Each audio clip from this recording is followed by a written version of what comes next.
Here we are, Scott Hansen joining the show in T-minus, about 10 to 12 minutes. Hopefully Scott Hansen will be here. If he's late, we'll forgive him. If he's early, we'll forgive him. We're talking about a handful of topics, not just Brandon Aiyuk, but I want to get his thoughts on Brandon Aiyuk. I want to get his thoughts on what he thinks is going to happen, what he thinks could go down. And we're going to talk about Patrick Mahomes. We're going to talk about Bijan Robinson. We had a conversation about Bijan Robinson and Jahmyr Gibbs and some of the rookies last year. So we'll discuss some of the rookies this year. I'll throw my Keon Cohen prediction at him and see what he thinks. The Fantasy Football Show, Scott Hansen, live interview, joining us moments from now. That show begins right now. Live from the FantasyFootballShow.com studios. It's the Fantasy Football Show. Live! Monday through Friday, 8 p.m. Eastern. Smitty is also live whenever news breaks. Live whenever news breaks. Live whenever Scott Hansen comes on the show. And we can't wait for him to file on in. He usually gives us a little gem. He gave us DK Metcalf. That was his bold prediction of 2023. Or 2022 and 2023, I believe he said Charlie Jones, which he got hurt in all fairness. So, those are just two of he's 1 for 2. He's 1 for 2, but loved the Charlie Jones prediction. We liked him a lot on the channel too. So it's going to be interesting to see what he brings to the table today. Phone lines are closed until after Scott's long gone. So. Appreciate some of you trying to dial in early, but we're not opening the phone lines yet. Okay, so real quickly, let me get to this news right here, and then we'll talk about this with Scott Hansen as well. From the FantasyFootballShow.com news desk, here is your breaking news.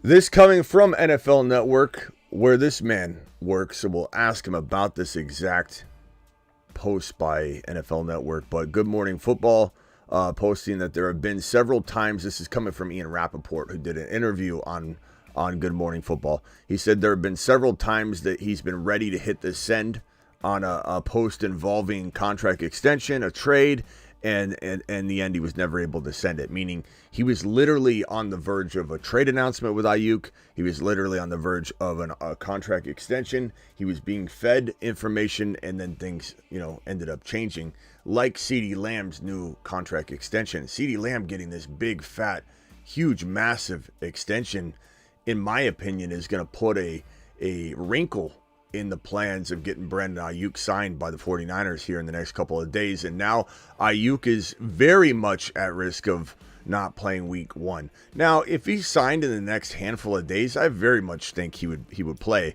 But this is not the most simple situation. And I honestly think the CeeDee Lamb contract extension threw more than a wrinkle into the plans of Brandon Aiyuk and the Niners coming together and getting something worked out and inked. Because, this guy, Brandon Aiyuk, let's be honest, has been kind of a little bit drama-filled. I supported him in the beginning of his holdout quest because I believe the Niners botched everything from the jump. I think that with Trent Williams being out right now, we'll ask Scott Hansen about that in a second. So don't go anywhere. Scott Hansen is inbound. We'll ask him about Trent Williams. What does he think is going on with the Niners? Are they going to pull it all together? Their window is clearly closing. The Niners had probably the biggest window opening that they've ever had last year, and this year, I don't know. To be honest with you, I don't know if that window is closed this much. If it's still pretty wide open as soon as CMC gets back. And he's healthy, and Trent Williams comes back and he's not suffering some sort of setback or injury because of the holdout. Holdouts cause injuries, and it's just not a good look. Someone talk about Kendre Miller and the Kamara situation. Let me say this real quickly on that note while we're on the topic of Alvin Kamara, because let me throw the topic on screen so you guys know what we're talking about. Kamara. Kamara is a potential league winner yet again. He was on the Moon Man list last year. We loved him, and he delivered. And we talked about him in a aggressive fashion all offseason long, in the beginning of the offseason. And we said, you know what? As much as we can't stand what he did, what we think of him, at least right at that moment, and still kind of now as a person, it didn't matter because it's business. We're standing on business. Again, Scott Hanson inbound, guys. Don't go anywhere. Tell a friend. Retweet out or re-X post out the link to the show, please. Tell somebody, tell a friend, do it live. Kamara is facing no competition. He's got no competition. Taysom Hill is going to get tons of volume, especially in week 1.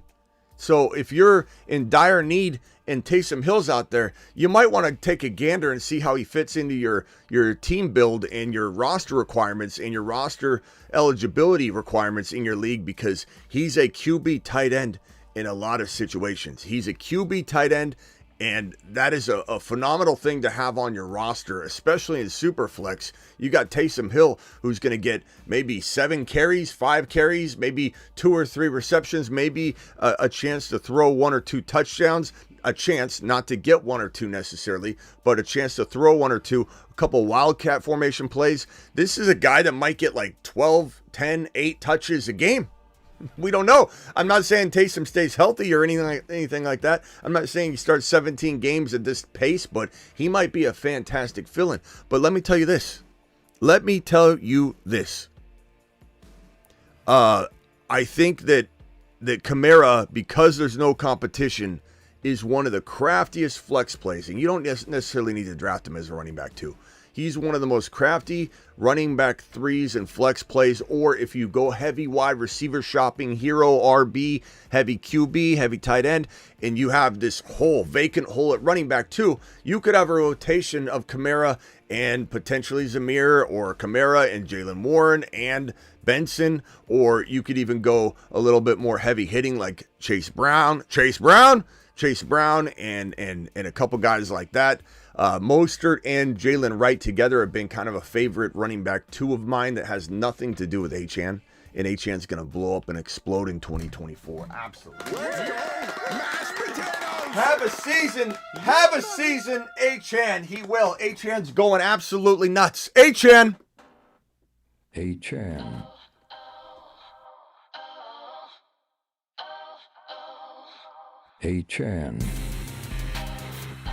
is the man.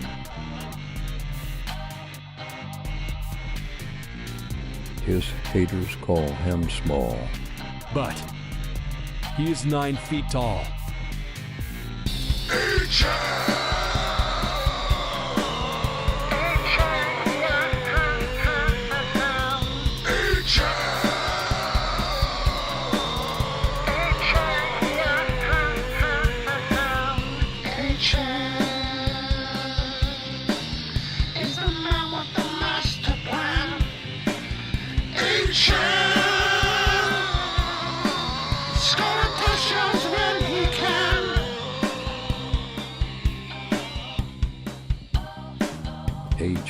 Achane going to the moon. But anyways, Achane going to the moon. Regardless of that, Mostert and Wright are a fantastic running back too. Scott Hanson inbound, 351 of you in here. Punch that thumb up button. Let's at least get that to 200 thumbs up with 350, 400 of you cycling in and out.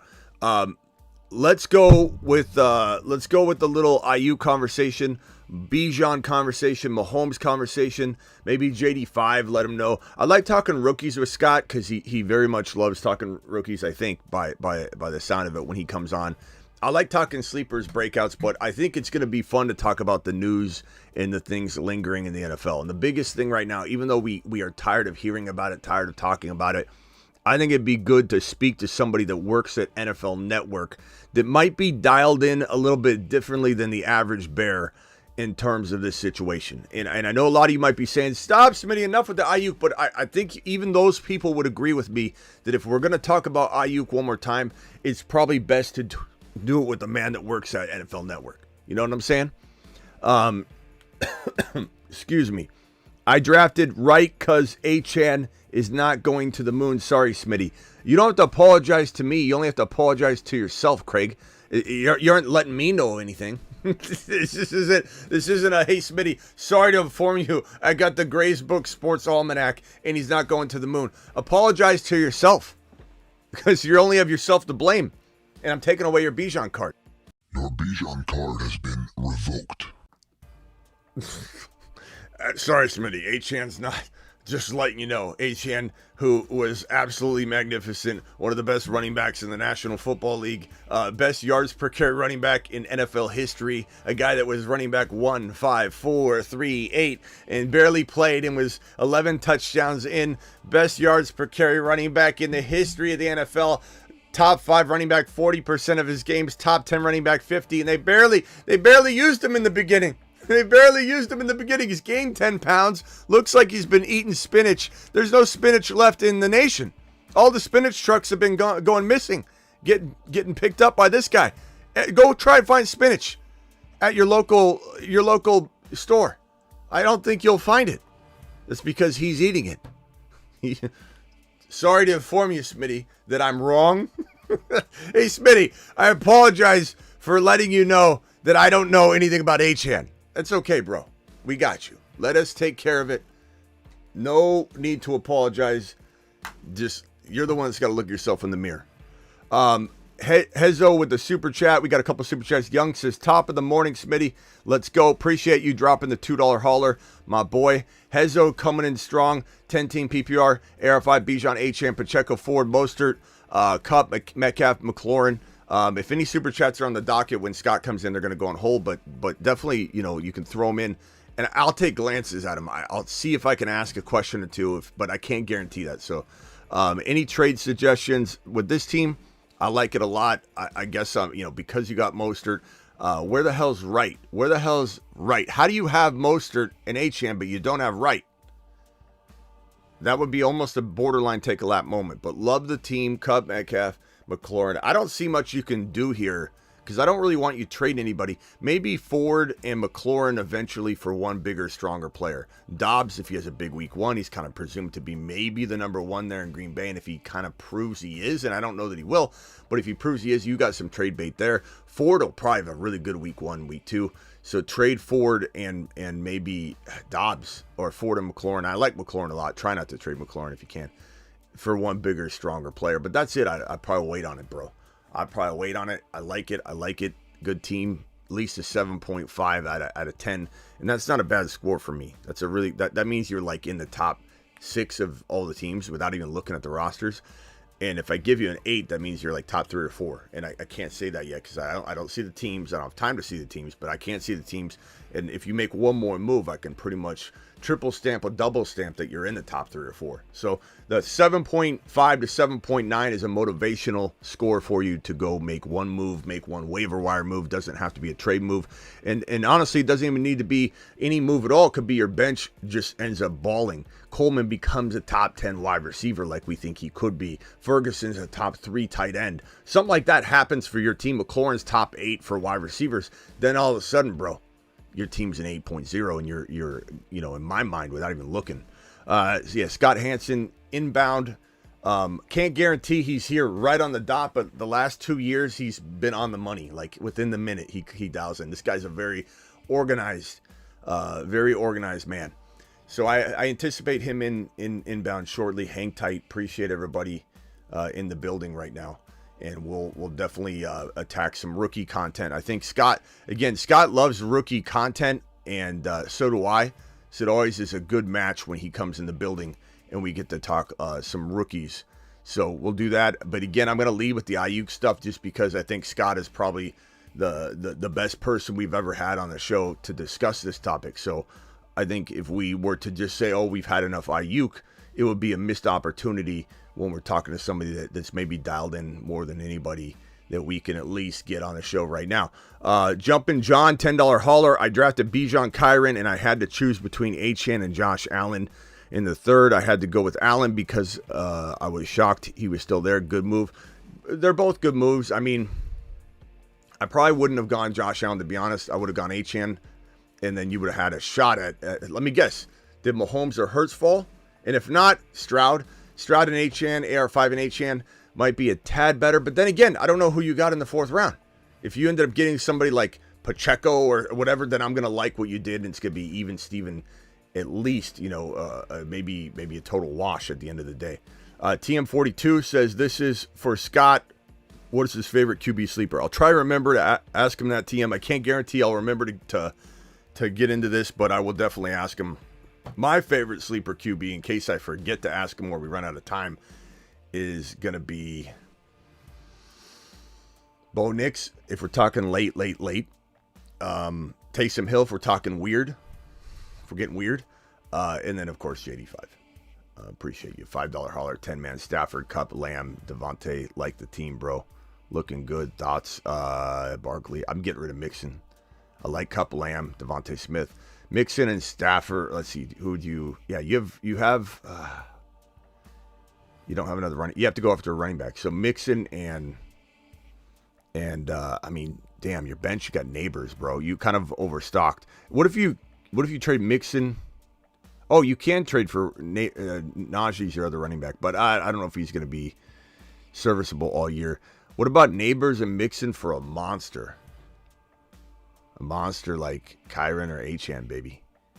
You already got Barkley. He'd be the other. I mean, Pacheco or ETN maybe, but that's a lot. Mixon and Neighbors for Pacheco. You might get something back, but I think Achan or Kyron, I'm smashing that. It's a good team, though. Nice squad. You make that move, you're near the 8s, bro. You're near the 8.0. You are near the 8.0. But yeah, Kamara's definitely a guy we love, I think, on this channel in general, and it's because there's literally no competition. Even if he drops off a little bit, I don't think it's gonna.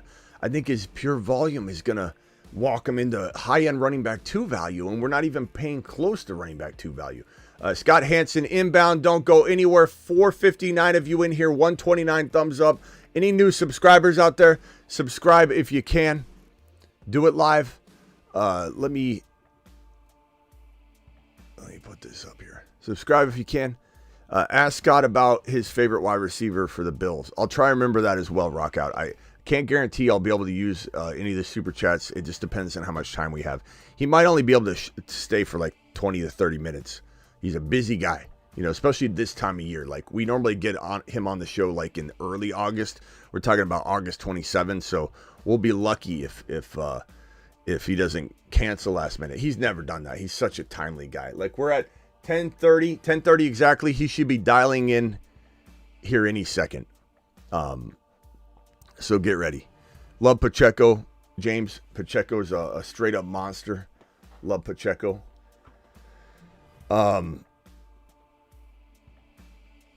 The guys in the Pacheco territory, Josh Jacobs, Pacheco, ETN, I would say.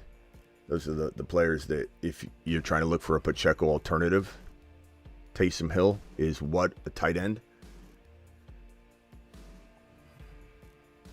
I don't know what tight end rank I would put him at.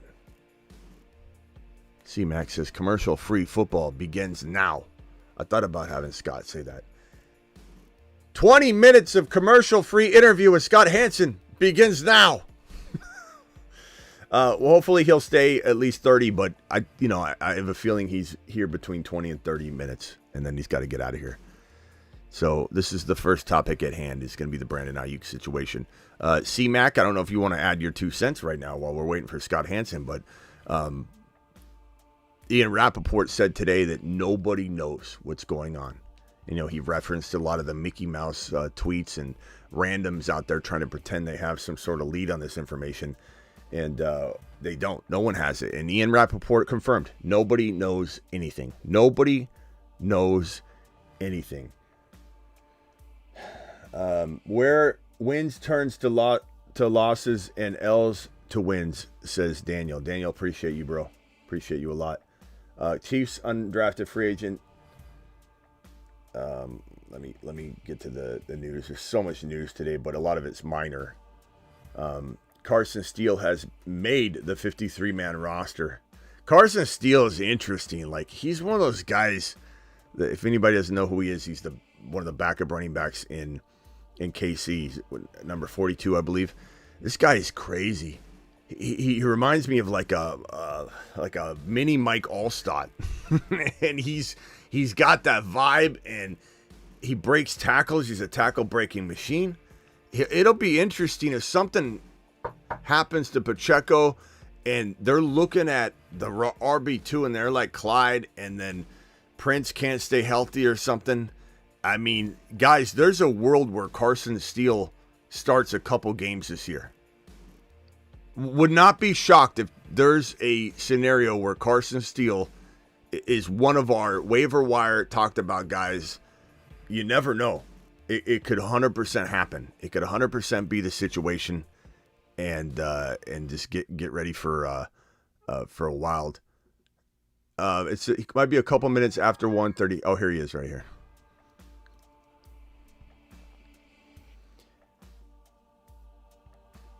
And Scott Hansen is here. What's up? Here he is.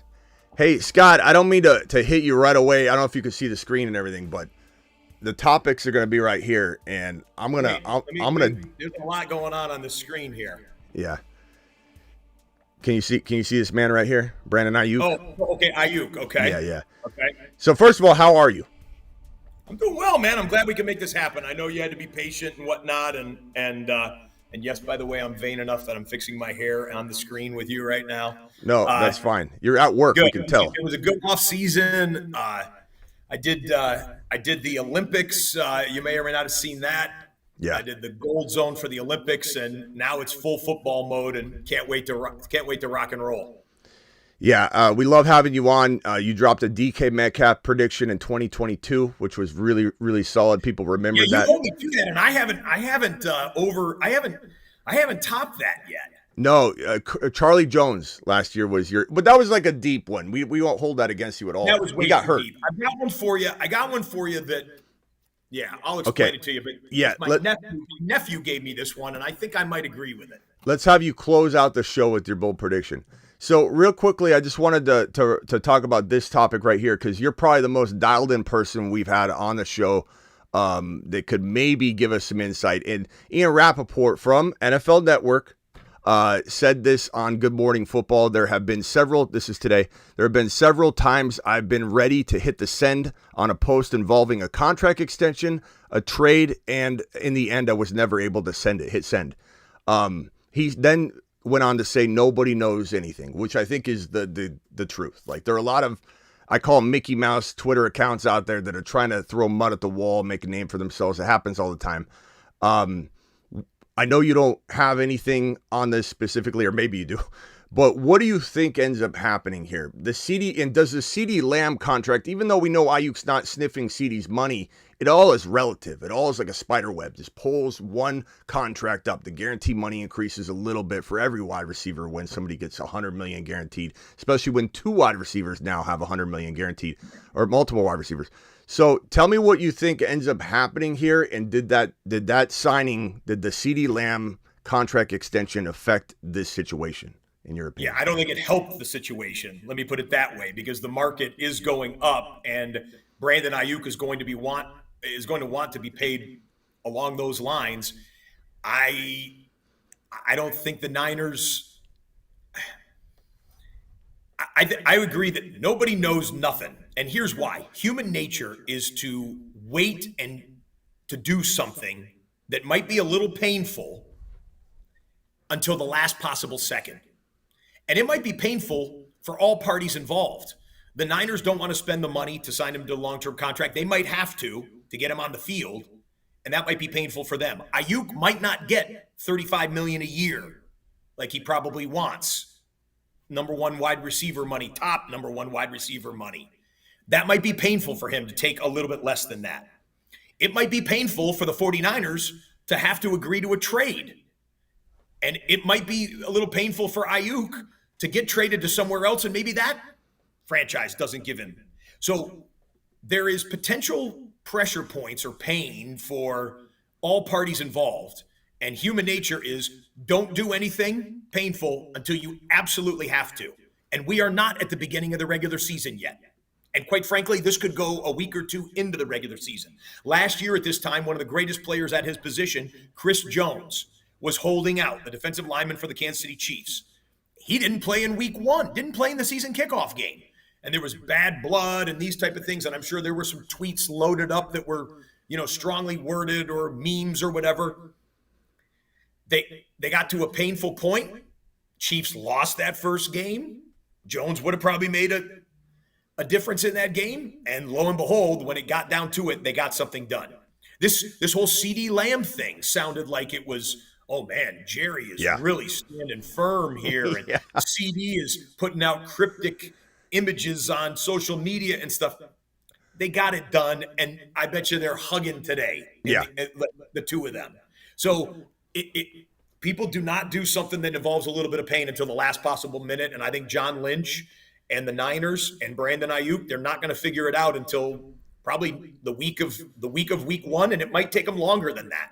Is this fair, not to get you in any sort of hot water or anything, but do you think it's fair to say that the Niners mismanaged this from the beginning, given the historical trend of the organization to wait to extend players? Debo, they dragged out something that should not have been dragged out. It created some animosity between Debo and the fan base. It made Debo have a very bad season, which he even said that, I met with Kyle that next offseason and we put it behind us. Clearly, Debo was upset about the physical condition he was in just from being away and all that. And then, Bosa, Debo having the bad year, and now Aiyuk likely he's staring in the face of a season that he's either going to have a little bit higher risk of injury because holdouts create that environment, or he could be out of sync, out of tune. And the Niners window, in my opinion, is clearly shrinking. It's still very much wide open compared to other teams, but it was as wide as it's going to be last season. And the likelihood of them having a healthy season this year is slim to none compared to last year. They got away with having no injuries last year. CMC's got the calf injury now. Do you think the Niners could manage these things better, hitting them at the front of the NFL draft versus later when things get out of hand with contracts? I think the Niners are in a bit of a perfect storm situation that led to where we're at now. Where would you rank Aiyuk, 1 to 10 in terms of top wide receivers? Well, I wouldn't put him in my top 10. You wouldn't put him in your top 10? No. Where do you think Brandon Aiyuk feels he should be paid? In the top, 10? What he feels in the top 5. So we got a chasm right there, and that's just without factoring in that they pay the left tackle who's also sitting out. Trent Williams right now is, as we speak, is not in camp, and he's already one of the top paid offensive tackles, but he wants more money and deserves it. He's maybe the best left tackle in the game, a dominant force. They have one of, if not the best running back in the NFL in CMC, who makes top running back money, and I realize the running back market is what it is. George Kittle makes top tight end money or thereabouts. Debo Samuel is right up there. And guess what's right around the corner? If Brock Purdy throws for 35 touchdowns and 6 interceptions this year, 60. He's going to get $60 million a year. Yeah. And so that's a perfect storm on just offense, managing the salary cap on offense. But Scott, Purdy's not staying healthy if they don't get Trent Williams out there, and CMC is not out there. If he's not, then this team looks different. If Trent Williams is not out there, this team looks different. I think anytime Debo, Trent Williams, or CMC have been out of the game, we've seen a different Brock Purdy. I'm not saying Brock Purdy can't overcome that with time or whatever adjustments, but the Niners, to me, always botch contracts. They're one of the best drafting teams in the NFL, best trading teams in the NFL. That CMC trade was absolutely just, they worked the entire league. I can't believe no one else even got in the trade game for CMC at that cost. It was insane. But it seems like a whole different organization from February until the NFL draft, because it's so clear to me that even if they want to say, we're kicking around numbers and Aiyuk didn't sign here, Aiyuk didn't sign there. I get Aiyuk is kind of throwing fuel on the fire. But I think that when Ridley signed his $50 million guaranteed deal, you could have walked up to Aiyuk and said, $58 million guaranteed or $62 million guaranteed. He would have signed like that. The fact that we're now looking at probably $80 to $85 million guaranteed is what Aiyuk's probably wanting, and the Niners are probably still sitting on their February and March evaluation of where they should pay him. I don't know. Well, and then there's the wrinkle in this that the Niners Super Bowl window is like this right now, right? Now it might be closing, but it's wide open. This is a team that could have, maybe even should have won the Super Bowl last year, a team that has had its Super Bowl. That is going to close. That George Kittle's getting older every year. CMC health concerns. Trent Williams is not going to play football forever. Yeah, they got a young quarterback who you can have a Brock Purdy is elite or not conversation, but they've got a young quarterback. But the window is wide open right now. The time is now. You do not want a talent like Aiyuk walking out the door. And yet, it looks like a trade might be the most manageable way when you factor in the salary cap and what he now wants because the wide receiver market keeps getting reset. It's a messy situation. And I go back to the term of pain. There's going to be pain involved for the Niners either way. They're going to trade him and get something in return, but they're not going to have Brandon Aiyuk in the offense. They're going to sign him, in which case they're going to feel some salary cap pain. And then what happens to Trent Williams? What happens to the Purdy negotiations, assuming that that's what they're doing by the end of this year? And Debo, because can you keep Debo and Aiyuk in 2025? And to be honest with you, Debo is the heart and soul of the team. I don't care if he's got 2 or 3 years left versus Aiyuk just getting going. It's like, you got to think about 2-3 year windows, not 5. And and Trent the Niners Williams shouldn't be thinking about anything except for this window right now. Right. Like Jerry says he who is. Who is in the NFC? It is them. It's the Detroit Lions. You could have a surprise. You could have a surprise. A Packers going in there. The NFC East mostly has warts. The Eagles might be able to right the ship after their collapse at the end of the year, but I don't think people are high on the Cowboys. I mean, the Niners are the team in the NFC right now. Yeah. Lions right there, and then you kind of look at Philly, everyone else. Yeah. Like I said, Philly, if they figure out who they are, at the end of last year. A lot of changes. Yeah. Anyway, so it's right now. It is right now for the Niners, right? It's a messy situation, man, and I'm not sure. I'm not sure it's going to have a resolution by week 1. Yeah. Okay. I'll leave you alone on that one because we can talk about you for a while, but let's talk about this guy real quick. So we talked on the show last year, and I said, and I admit I'm going to take a big lap on this one, because I said he'd be the running back 1. I think I told you that on the show. I got hit with and it's my fault. I got hit with an Arthur Smith diversion. Well, I believe that I was just a year early. I believe if Arthur Smith wasn't involved, it would have happened. And I believe this year it does happen. Rinse and repeat my prediction. This guy is going to lead the league in total yards. He's going to be the Christian McCaffrey. Not that Breece Hall won't also have that potential, but this is going to be the total yard leader, the potential total yard or total touchdown leader. And he's going to, especially with Kirk Cousins and then Penix Jr., which I believe is a genius move. An absolute genius move by. Oh, you're the guy. I'm the guy. I'm the guy that hardly anyone else feels that. Right, way, but right. Yeah. And I don't. Raheem Morris went into an interview when Arthur Smith got that job, and when he was interviewing the first time for it, and they said, "What's your plan at QB?" He says, "Contingency plan. I want to have my succession plan at quarterback in place." So he's thought like this the whole. People think this happened on a whim, and so when Arthur Smith got fired and he went back for an interview. They said, well, you were right. And he says, I told you, you needed a succession plan. So I really believe this is something planned out and need an edge rusher. You need to look what they did. Judon, look what they've done in the offseason. This Falcons team is ready to rumble. And there's maybe a better quarterback room because obviously Josh Allen and Mahomes and Hurts and other guys. But this might be the most secure in terms of, you don't have the threat of one injury taking down this offense. You have Penix Jr., who I think could be a top 10 quarterback in the league. And you got Kirk Cousins, who for sure is. Well, obviously not this year. Well, I think fantasy show. Kirk Cousins, God forbid, but let's say Kirk Cousins gets injured in week 1. You're telling me you think Penix is going to come in and be a top 10 quarterback? No chance. From a fantasy football perspective, I think he feeds the people around him enough that this is not a concern at all. I think he's absolutely going to gunsling. C.J. Stroud type year, and C.J. Stroud's year was comet that shot across the sky that we might not see again for another. Yeah, well, I like Penix a lot. I could be wrong. But, I like Penix Jr. a lot. He was my second-ranked quarterback going into the draft class. I think a lot of teams punted. I like him long term. I just would disagree if he had to start right now. I always it's a good offense. Low of rookie quarterbacks. Yeah, I know. Astounded me as much as he did. Yeah. Well, if we're gonna go there, remember what I said last year? I think it was the exact phrase as I said. If you think my Bijan Robinson take is bold, let me tell you my Jahmyr Gibbs take. Remember that?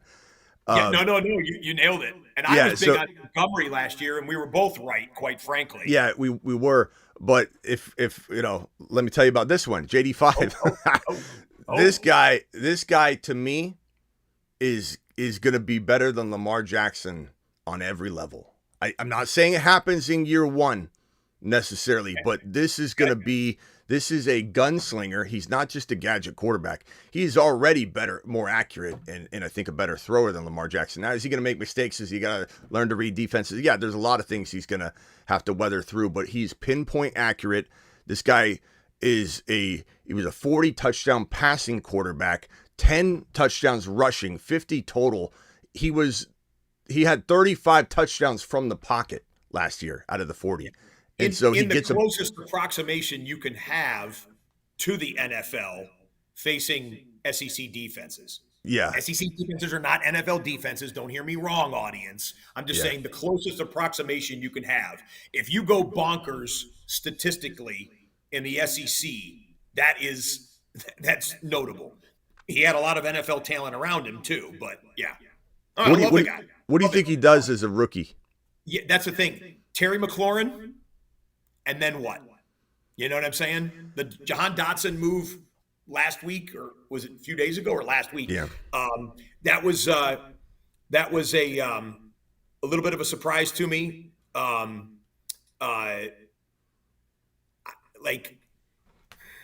You think there's an Aiyuk? I mean, Aiyuk is most associated with Pittsburgh, and where else have we been hearing about? Patriots, but Adam Peters is the one who helped identify who he was, and I just think that there might be something. If there was a behind the scenes move, remember when the Browns and the Browns trade for Deshaun Watson kind of came out of nowhere? It was Falcons, and then Browns. I have a feeling that if a trade does go down, it will be something of that variety. A shocking, like Adam Peters is. You guys are all dialing the secretary and getting in contact with the Niners. Adam Peters is picking up the phone and dialing Shanahan's bathroom phone. Wait a second. What did you just have in your hand? What was that?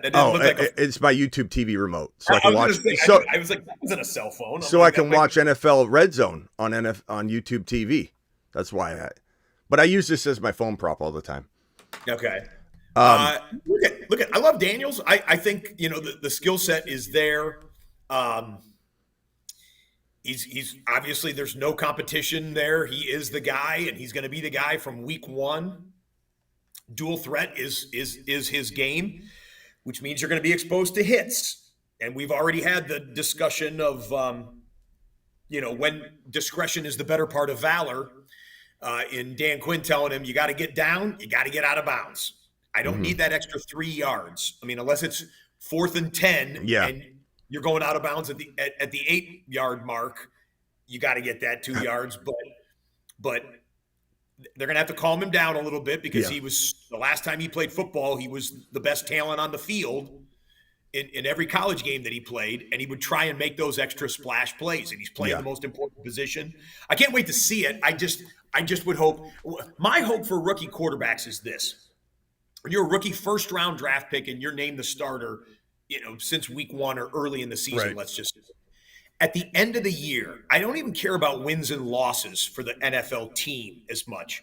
At the end of the year, I want to pop in a 10-play highlight reel.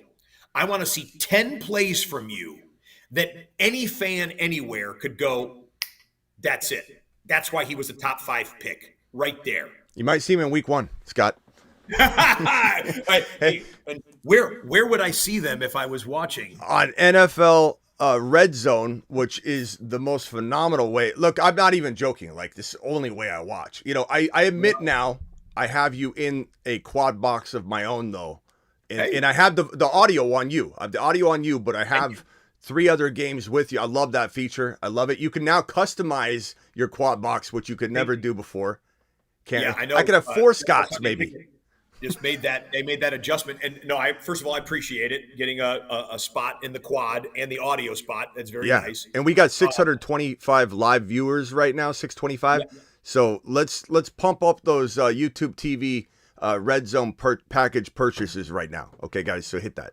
I know it's only the hardcores that are listening and watching you right here. So they're probably loaded up for the Octobox and the Witching Hour.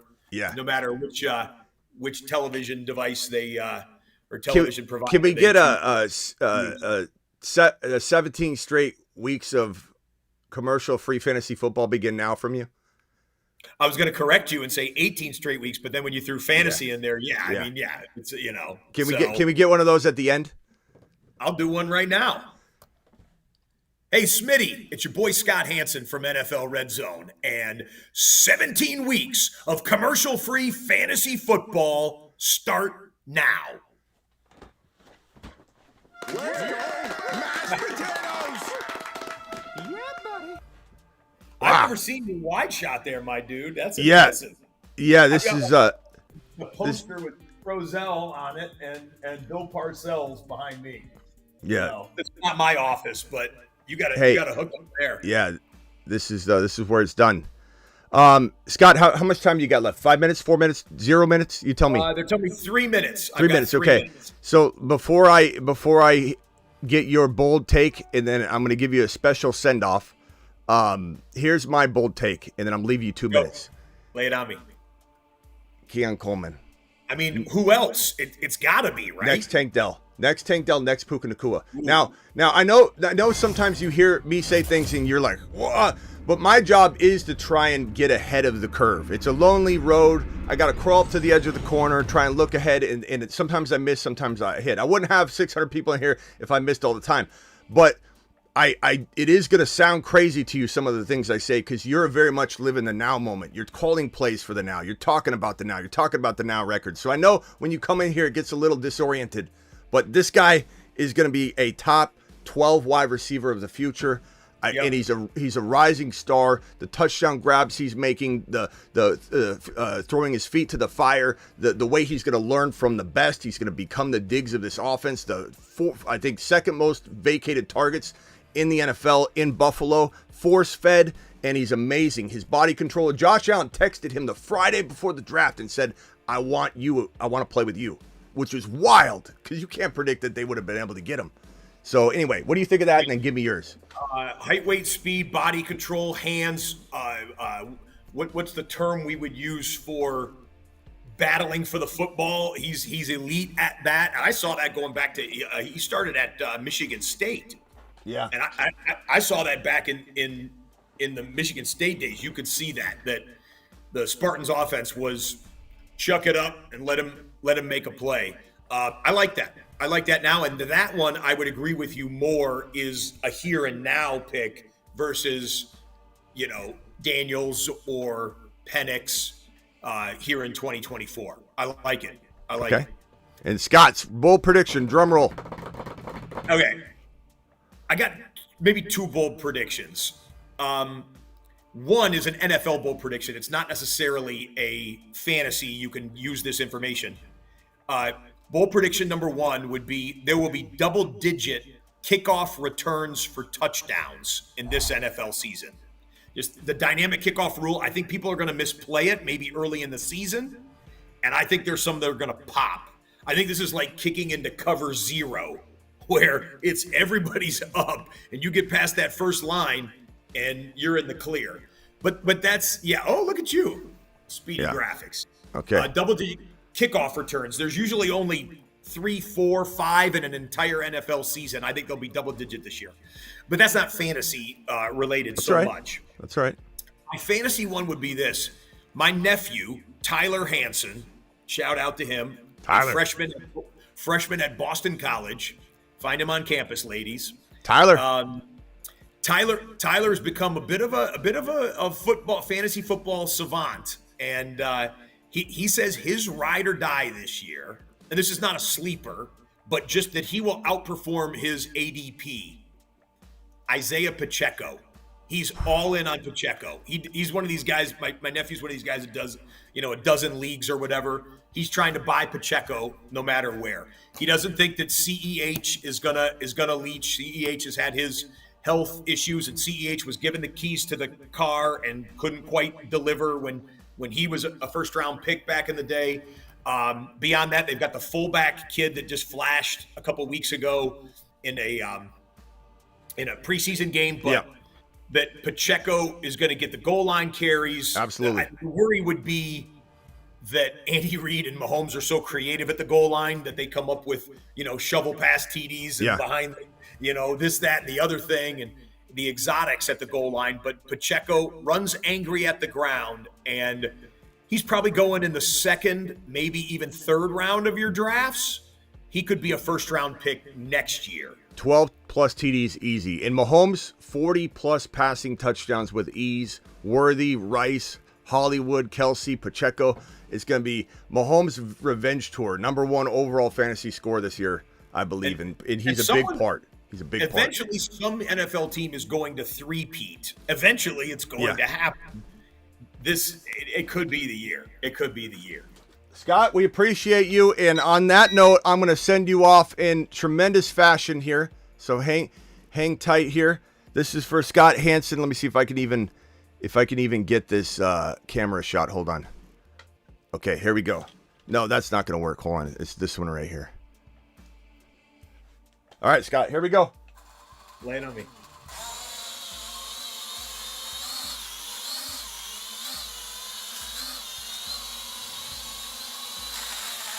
Oh! We crashed it. Did you see your name? I saw a drone that looked like it was holding a note card or something. Yeah, it said here. This is what it said. Scott. Oh. No, I can't see it. Yeah. Hold on. I gotta flip it the other way now. My camera didn't. Hold on. Let me get this angle. Let's go, mashed potatoes. Yeah, buddy. Hold on, Scott. I gotta get it for you. That's okay. They're telling me I got to wrap in a minute, but Okay, okay, here we go. Let me try one more time. My camera angle switched on me. okay. Nice. I got it. Smitty, you're one of a kind. You're one of a kind. Scott, appreciate you, my guy. Thank you for joining us. Everybody, please get on over to where can they go to purchase the Red Zone on NFL Network if they want to buy it right now? NFL.com/RedZoneTV. It might be just Red Zone, but just go to NFL.com. They'll have a Red Zone button. NFL Plus. If you have nothing else in your house except for an internet-connected television, you can get NFL Red Zone through NFL Plus with the premium subscription. And there are probably some people in your audience that they're not going to watch, the Weather Channel and everything else. They want every touchdown from every game, and we got you covered. But NFL.com/RedZoneTV will have all of the television providers that carry NFL Red Zone, which is just about every one of them. Remember me live on stream at Penix is throwing top 5, top 6 numbers. Okay. Smitty out there. Smitty, if it's December and Penix is a top 5, even top 10 fantasy quarterback in December, I'm coming back on the show. Back on the show. Okay, during the year? December, by Christmas, in the month of December, if Penix is a top 10 fantasy quarterback this year, and I realize something would have to happen to Cousins. And per start though, right? Because I can't. If he goes in week 8, I can't. Yeah, I'll do that. I'll do that. If per start, he's got to have multiple starts. Can't be like, he just had his first start. If he's blowing your socks off, I want a Smitty out there on the live show. Smitty. All right, buddy. All right, we'll see. We'll see you later, pal. See ya. We got a second guest here. This is John Ortiz. I don't know if you guys know who this man is here. John, what's up, my guy? Hey, man, I'm on. Let me switch over. You're on. You're live. You're live on the show. You just sweet. missed Scott. You just missed Scott Hansen. He had the bail. I saw and heard all of Scott Hanson's interview. Good. And if Scott, if you want to come say hi to John Ortiz, you can request back in. But for those that don't know this man, you better know. He's got a new show called Bad Monkey out on Apple TV, and I gotta say, I'm absolutely loving this show. I'm not just saying that. I like it. Is a freaking. Is it number one? We hit number one, man. From all of the streamers shows that are out there, the hundreds and hundreds of them, we are numero uno. Yeah, that's awesome. I love it. Like I've watched shows before, and I'm like, yeah, it's pretty good. But this one, I'm hooked. And I love Vince Vaughn. He's so good. You guys are awesome together. But he's such a funny guy. And this show is like, how would you describe it? It's like he's a detective, and it's got humor, but it's not like a comedy. It's a comedy drama, but it's definitely, I would say, more drama and like detective stuff than comedy. It's just he's so funny that he's kind of like The Sopranos were funny, but it was not a comedy, but it was like the way that the humor was written in. It's great. It's great. For those that don't know who John Ortiz is, I'm sure you do. You're most known for, you were in Carlito's Way. You're driving the car right there in Carlito's Way. Bottom left corner. He was in Fast and the Furious. And my favorite of all time, like literally one of my favorite movies, is the most recent remake of Miami Vice. And you were Jose Hierro. And Cochi Loco. Cochi Loco. What my favorite line is, go to a movie, catch a bite. What do you say? Catch a movie, get a bite. Yeah. But my favorite line was, I'm a disco guy. Yeah, I'm a disco guy. I love that movie. That movie was great. Thanks, man. Well, what was great about Bad Monkey was that was my first time back in Miami since doing Miami Vice. So I was able to get back in those warm, beautiful waters of South Florida and check out all the crazy changes that have happened down there. I was staying in the same neighborhood of Brickell. But thanks for your compliments with Bad Monkey. I'm so proud of it, and it's just it's always tricky to try to do comedy, And Carl Hyacin, whose novels the series is based on, he's brilliant, And he was a former Miami newspaper reporter, so he takes all of the crazy, whacked out scenarios that are in the series that you think are only made for movies are actually based on real life, man. These are like things that he covered as a reporter back in the 70s and 80s and stuff, and so it's tricky to have the slant of like making it funny, and I say it's a comedy. It's definitely disguised as a crime I guess you could. Thriller, but it's laugh out loud funny. No, and it is. Vince is vintage Vince Swingers Vaughn in this. Yeah. Like Vince Vaughn on steroids. I guess it is more of a comedy than it is a drama. But the way I see it is like when someone says, "Hey, watch this comedy," I'm not like thinking, "Oh, I'm gonna love this" as like a dramatic serial killer show or some sort of detective show. So I think that like for me, I enjoy that it's both. Yeah. But You're absolutely right, because it's also like between 40 and 60 minutes. So most comedies are like half hour or 20 minutes now. Like, but the creator of it is his whole background are comedies, with heart, and real stuff. Like Bill Lawrence is his name, and he did Scrubs. Ted Lasso. Yeah, Ted Lasso. Shrinking. And so he's got an amazing track record with bringing home the laughs, but making it based with real characters that are real people in these crazy, whacked out situations, Your two most recent projects, that are out there, known by like me, Bad Monkey and American Fiction, which is a fantastic movie. Guys, go see it or buy it on Apple TV, whatever. What's more fun filming, a TV series or a movie like American Fiction? Man, those are both like cream of the crops, you know. So if it's with good people and it's good material, they're both like it's really hard to like compare and pick a favorite. But you know, you throw in a rotten tomato in the mix, you know, it quickly goes down. Yeah.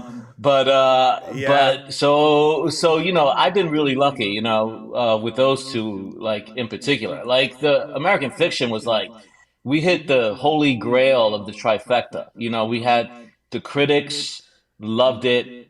We loved working on it, but then you never know if it's going to Yep. find an audience. And Yeah. that movie found an audience, and the Words. audiences loved it. You know, and that's what's happening with Bad Monkey, and it's rare. You know, you sometimes are lucky enough to get two out of the three, but to get all three is when the magic really happens, and you're able to like Yeah. ride that wave. You know, of all the hard work. But Yeah. with something like Bad Monkey, it's more of a like a marathon. So it's a series, and it's lasts, you know, between 6 and 9 months, maybe even a year.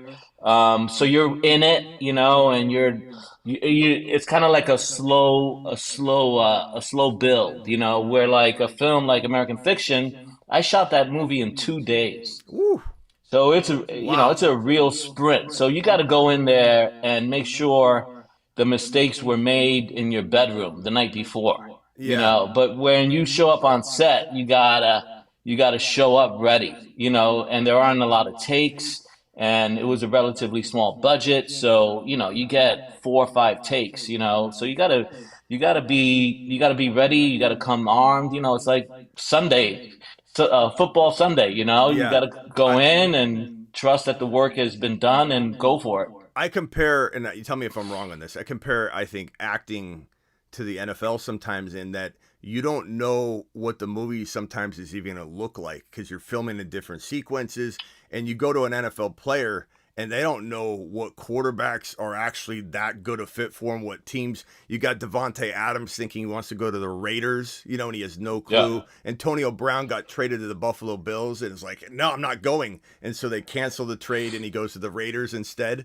And Yeah. would you say that that's how the movie business is? Sometimes you're just like, I think it's good. I don't know. We filmed it out of sequence. I have no idea what it looks Definitely, definitely before you show up on set, right? Yeah. But then you do it, and you're of service for a fraction of what the movie is going to be when it's out in theaters, right? You're just as an actor, you just are in control of the acting in it, and even that gets gets cut, right? So there could be a favorite take that I had or a favorite angle that I had that was never used Yeah. because the other angle tells the story or the pacing of it a lot better. And you just gotta like let go and forget about it and trust that whatever you did the day of was your everything, you know. And that's why working with good people that are great is the key because they make you better. You know, I hope that when I show up on set, I'm like my service and whatever I'm bringing to the table is going to make the people around me better. You know, Yeah. so there is like that's a very fair comparison. I never like drew that correlation, but it's really interesting, especially with all the trades that are happening of Yeah. recent years. You know, Yeah. I just think like you Joe, don't. like Yeah. I just think you like don't Barkley, see. like what's Yeah. Barkley gonna like wake up? up to like after week one or Mixon, you know? Yeah. Mixon might have fallen off, I think, and he's in a great situation, but it might be too late. You know, Yeah, kind of yeah. like Or Diggs, kind of Diggs like in Houston. kind of like Steven Seagal going to a really good movie set and it doesn't work anymore. I think that's Mixon. Maybe Jean-Claude Van Damme. That might That's be awesome. Yeah, that might be Steven Yeah, Seagal. yeah. Have So you ever so I have a couple of questions. Yeah. I'm shooting a movie now. I'm actually shooting. I actually haven't told anyone this like publicly, but I'm shooting. This is Breaking news. exclusive news Breaking to the news. 475 folks out there. But I'm Yes. shooting a sequel to a very popular movie that was done a American couple of Gangster? years ago. No, I wasn't in the original. But Bob Odenkirk from Better Call Saul was in this amazing movie that came out around 2020, I think, the COVID year. called Nobody. Okay. Did you see Nobody? I want to say I remember it. I don't remember if I. Yeah. What's it about? Check it out, man. Okay. Check it out. It's a crazy, like, Bob is like, he plays these characters who are kind of mild mannered and like no one expects him to like kick ass. And it's basically him as an action kick ass. Yes. movie. I saw that. I love that movie. Yeah, bro. I love I'm that doing movie. the sequel. Okay. I love that. All right, what's your Yeah. role? What are you doing in it? I play, there's a couple of twists in it, but I'm kind of the bad guy. I'm kind of, Okay. I I'm like kind you of the bad bringing guy. Jose Hierro back. Yeah, that's why I got the stash. Okay. The stash is Breaking to be news. colored in, and I have a cowboy hat, real badass. Jose Hierro was called- one of the best. I think one of the best characters I can think of, bad guy wise. You were so dislikable, like you were likable, and you were not liked at the same time. It was a great character. I loved it. Oh, thank you, And brother. some of the Thanks.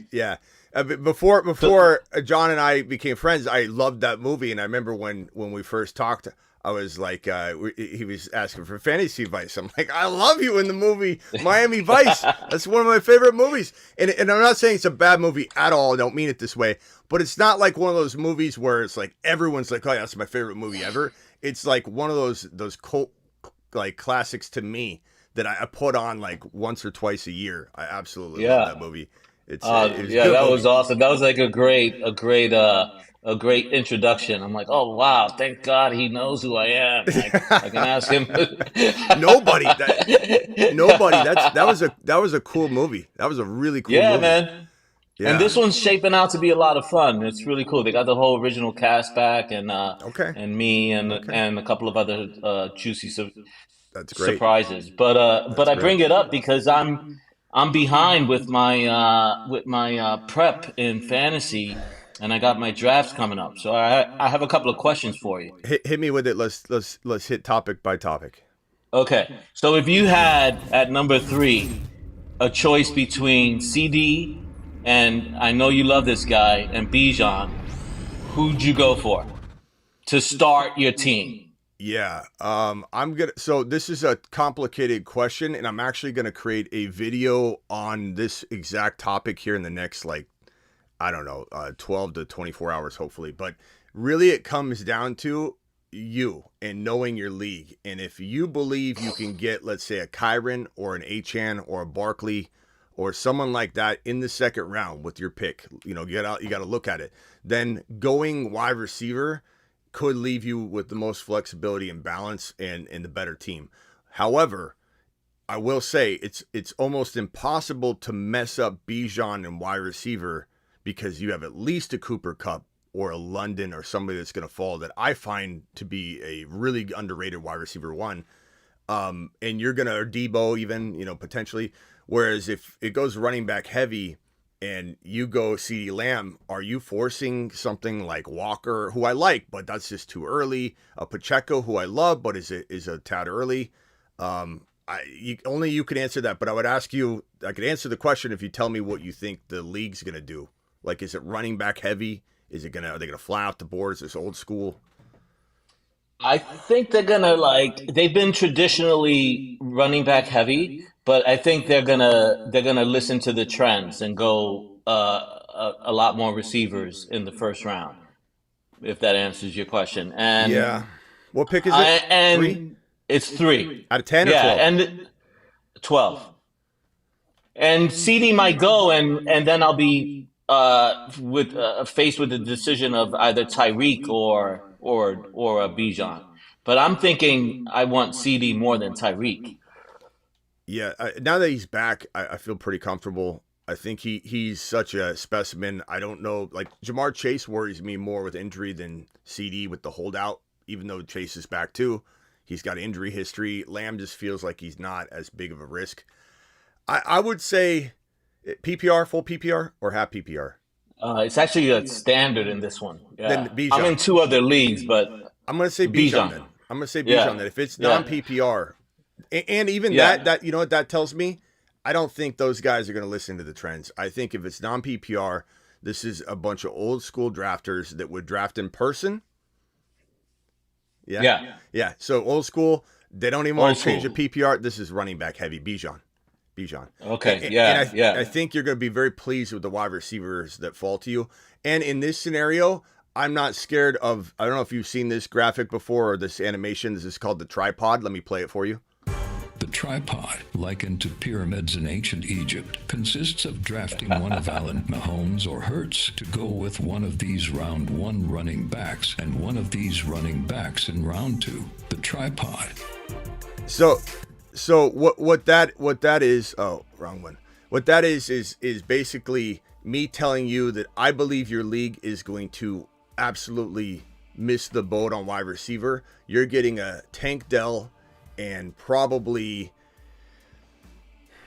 a Devontae Smith or a DK. Even if you were to go running back, Josh Allen, running back, Mahomes, or running back. So for me, I've been deploying this. I did it in Miss Smitty's league, and I absolutely clobbered the league.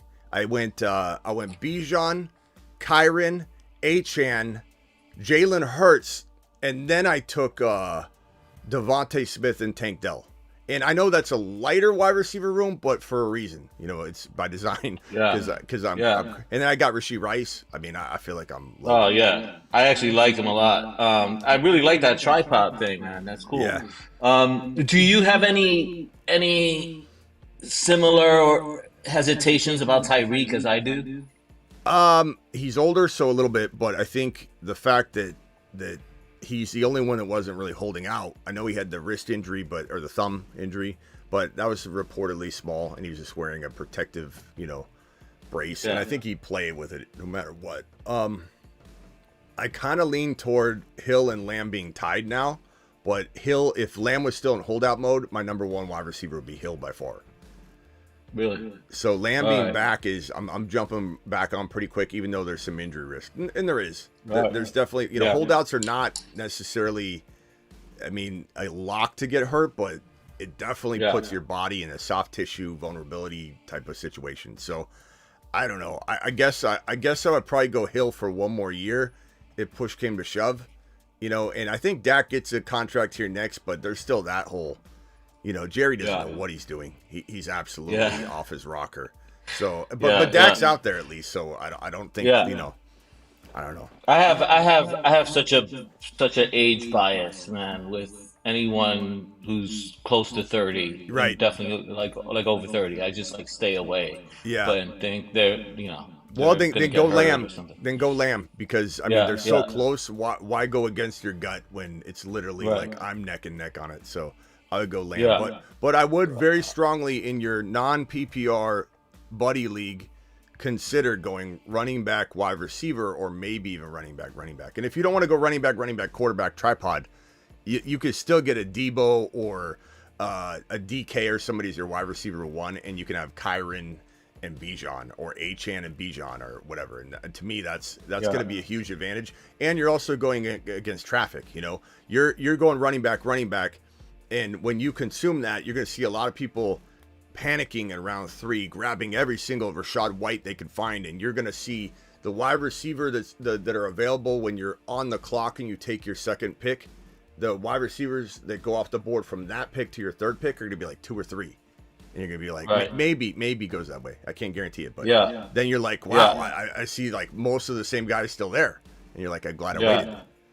So I was hoping that DK would fall for some reason when I saw some of the ADPs and stuff to the 4th round. But you think I should grab him if he's at 2 and 3? No, like at the third round. No, I think you should use your suggested rank because, and again, not making assumptions that your league. I call them grandma leagues where you're drafting with your grandma. And I have them too. Like my main buddy league that I've done for 20 years is I call that a grandma league. It's not an offensive thing. It's just that, a lot of the guys stroll in, they got a magazine still, or they've just crammed the last 2 weeks. They haven't been on it. They're busy. Yeah. And so you're not going to, when they get to round 3 or 4, they're looking at the suggested rank. Very few of them are going 10, 12 players down and punching it. And then they're worried about, are they going to get laughed at? Because I haven't been on top of things for a while. If I go this guy too early. So I think DK, if he's sitting low, let him sit there. And if people are making mistakes, that means that, and I think they will in this league, that means that other players are going to drop that shouldn't. So you're going to be fine. Yeah. The other complicated thing with this one, the other added layer of complications is that I have a partner in this league, and it's a grandma league, but it's like hardcore. Like for some reason, I have two other leagues, but for some reason, emotionally, I get really riled up with this league, man. And these guys are kind of like little sharks. So, but I have a partner, and there's a whole other game within a game of negotiating with my partner and compromising and stuff. So he's gung ho on a player at the 2-3 turn that age bias was like, he's a hard no for me. I'd rather get a Pacheco or a Williams, and he's really high on Derrick Henry. What are your thoughts on Derrick Henry? I mean, could he trip and fall into 14, 15 touchdowns? Absolutely. And could he do that in 13 games? He could. But the thing that concerns me is that, that offensive line got really bad. It was one of the better offensive lines in the league. It's now flipped into a bottom 10, I would say. Some say bottom 5, but bottom 10, let's call it. Lamar Jackson vultures touchdowns. I know Gus Edwards lived in, double-digit land for a while. Or he could have double-digit he could have multiple touchdowns in one game. Let's put it that way, like for multiple games. So Henry could definitely have like 914. But I mean, I think I'd rather jump a year early than a year late. And granted, I said that last year too. So it's hard to know, but I mean, he's 30 years old. Ziggy, how old is Derrick Henry? Derrick Henry is 30 years old and was born on January 4th. January 4th. Okay, so yeah, he's not turning 31, but he's 30. He's 30 years old, and I don't know that one. Ziggy off. But 30 years old. Let me put it this way: the last 30-year-old running back that was a top 10 running back, I think was like, I don't think we've had one for 10 years, or I'd have to pull up the stats on it, but it's pretty brutal data. You're talking about going back to a day that was just you can't even. Let me see if I could find. I got something on that, but I would say the likelihood of Henry staying healthy on a full season is slim to none. But I agree with you. I would not draft him. 30 years old is not in the second round. If he was going around 4 in the beginning, very, very beginning of the offseason. It was like round 4, late round 3. Now he's climbing into the 2-3 turn, and I'm out.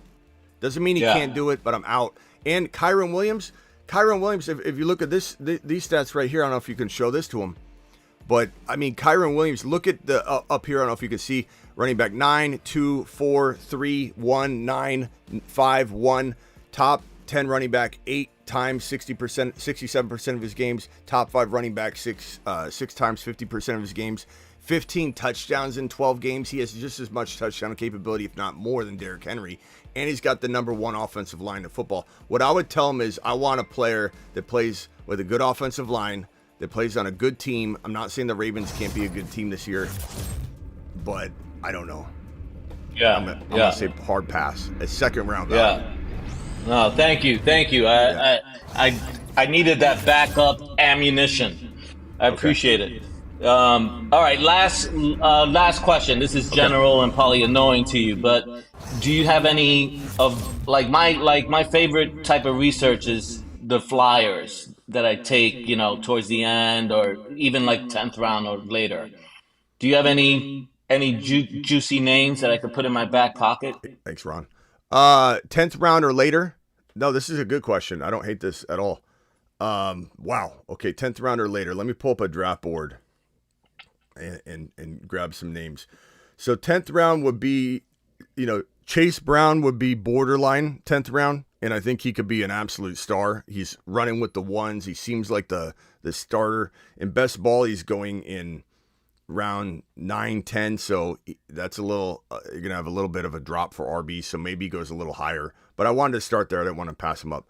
Jaylen Warren, kind of an interesting pick right now, coming off the hamstring injury. He says he's going to play week 1, but there was almost a takeover feel going on before he had the hamstring injury, and I think he's going to absolutely go on a tear if he gets in there. I love Trey Benson. I love Jalen Wright. Jalen Wright is, if anything happens to Mostert or Achane, he's going to go crazy. They love him. He's fantastic. Braylon Allen is a sleeping giant. I hope to God we don't see him starting because that means Breece Hall got hurt. But even if not, he could have like 8 to 10 touchdowns in his role. And if he gets in there, good luck to the league. He is an absolute monster. And he looks so fantastic. Those are RBs. Wide receivers, I would say I love, let's see. Dontavian Wicks is nice. I think he goes in like the 10, 11, 12 territory. Let me see if I can find any other names on a list right here. What position are you looking at most? Anything but receivers. I'll take another 1 or 2 if you got it. But this is all great, man. Okay. Like I said, I have like 5 days or so it's kind of my favorite part of research. I'll hit you with the longer list. But it's cool. It's cool. But this has been great, man. Thank you so much. I appreciate you coming on. And for anybody, Ron, thank you for the 50 gifted memberships. This TV show is fantastic. I promise you, I'm not just saying that. I'm hooked. I can't wait for the release. It's Wednesdays, right? Every Wednesday. Wednesday on Apple Plus. And episode 4 drops Wednesday. And episode 4 is so great. Zach Braff is in it. And Rob Delaney and Meredith Hagner are amazing in it. And it shows you some backstory. So catch up on 1 through 3 between today and tomorrow night and enjoy episode 4 on Apple Plus. Yeah, and Apple Plus is you can get that on. You don't just have to have Apple TV to get that. You can get that on Roku or anything like that too, right? You can order Apple Plus. Yeah. So you don't have to have Apple TV to do it. Yeah. You can get Apple Plus anywhere. On your you can phone. watch it on your phone. Yeah. So make sure you get it. I promise you guys. I give people a lot of good movie advice. Some of my favorite shows of all time. Banshee. You ever seen Banshee? Yeah, it's great. Yeah, Banshee was Kingdom. It's on Peacock. Kingdom. The MMA. Yeah, that was one of the most Frank Grillo's a good friend of mine. Okay, Frank. Yeah, we follow each other on Instagram, but I don't really know him. But you got to get him in the league. We got to do a fantasy league. Yeah, let's do it. Vince is down. Okay. He's actually shooting a movie in Winnipeg, so me and Vince are going to be in it, and we'll get a couple of other guys. And if we can't do it this year, definitely next year. Okay, I'll try and get Scott Hansen. I wish he would stayed on just a minute longer, but we'll try and get Scott Hansen in it. I think if he hears Vince Vaughn's in the league, he's going to be down. And let's see if we can get a couple other names, and then I'll go to the fantasy industry. I'm sure I can get a player or two as well. So we'll figure it out, but it'll be great. Look forward to that league. That draft will be amazing. Vince Vaughn, go check out the movie. John Ortiz, or the TV show. John Ortiz, appreciate you, pal. And thank you, Smitty.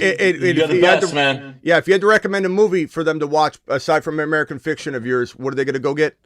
What's your favorite? Of mine? Yeah, what's your favorite? Wow, I've done.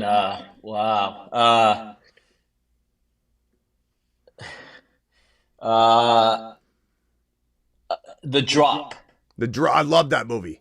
Tom Hardy and James Gandolfini. God, the late great James Gandolfini, and it was his very last movie, man. That was a good movie. Okay, The Drop. Go watch The Drop. Good. John, The Drop is great. All right, thank you, brother, so much. I appreciate you. All right, later. See ya. What a good guy. I love John Ortiz. I love Scott Hansen. This is a great show. Hour and 18 minutes of pure glory. I didn't give him his drone flight exit. Damn it. I meant to do that. Ron Navy with the 50 gifted memberships right in the middle of all that. What a monster Ron Navy is. Ron, appreciate you doing that. And thank you, Scott Hansen. Go watch NFL Red Zone this year. Go order it. Make sure you're watching NFL Red Zone. There's not a better way. A lot of good information from, I think, a man most dialed into the Aiyuk situation as we could find. I don't think you could get somebody that could give you a better take, at least, of what he thinks. I mean, he lives in the NFL Network facility and domain. So John, appreciate you. Scott, everybody out there, appreciate you. I got super chats I got to get to here before I jump. What am I doing? Jumpin' John says follow up DK 4th rounder, Walker 5th rounder, Dell 6th rounder, McLaurin 7th rounder, Mahomes and Hurts went at the 3-4 turn as I predicted. Okay. That's it. Thank you for the update, Jumpin' John. This is a good team. I mean, Walker in the 5th is pretty good. Dell is a smash in round 6. Look at that. John, I'll tell you this later in a DM, but if you're still watching, Tank Dell, he could be a secret weapon wide receiver if you do that tripod, and you can get him around 5 or 6. I love it. Compton, appreciate you. Any ideas for moves in a 14-team 0.5? Mahomes, Monty, Pacheco, T. Higgins, Rice, McBride, Sutton, Palmer, Corum, Curtis Samuel. I love the Rice-Mahomes combo, the Pacheco, Monty, T. Higgins. A little bit to be desired there. I don't know that you've got enough room to make this move without getting hit kind of hard in a way. So I can't promise that this move won't leave you. And Ron Navy's 50 gifted memberships are still rolling in. It's just flying in. I got to move this out of the way of Ron. Ron's gifted memberships are still going. Standing ovation to Ron Navy.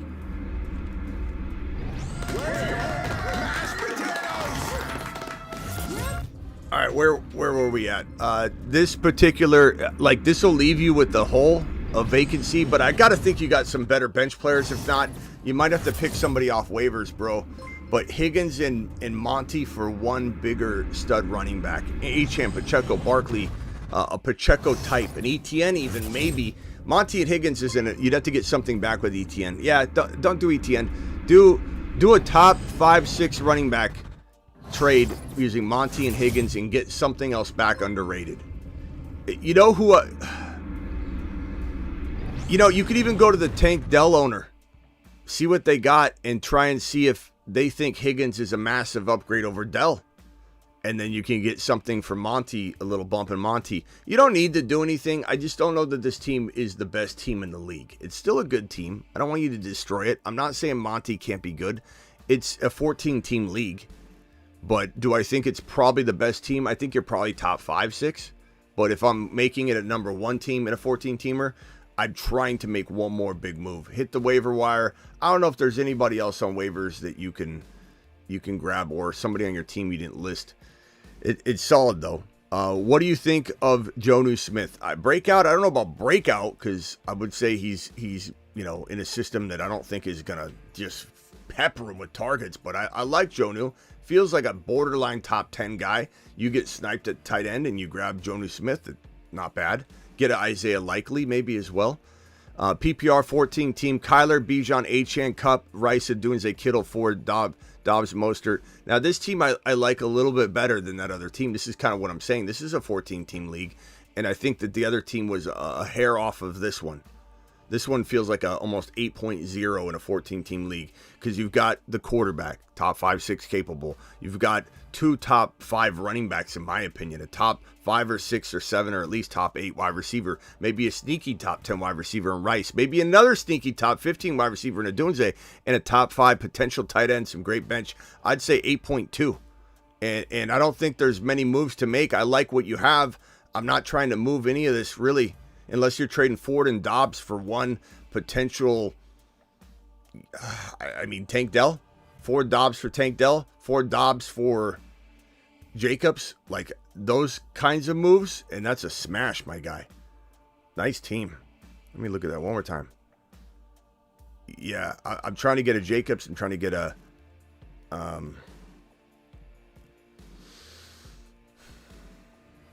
what wide receiver could you also try and attack in that territory? Devontae Smith.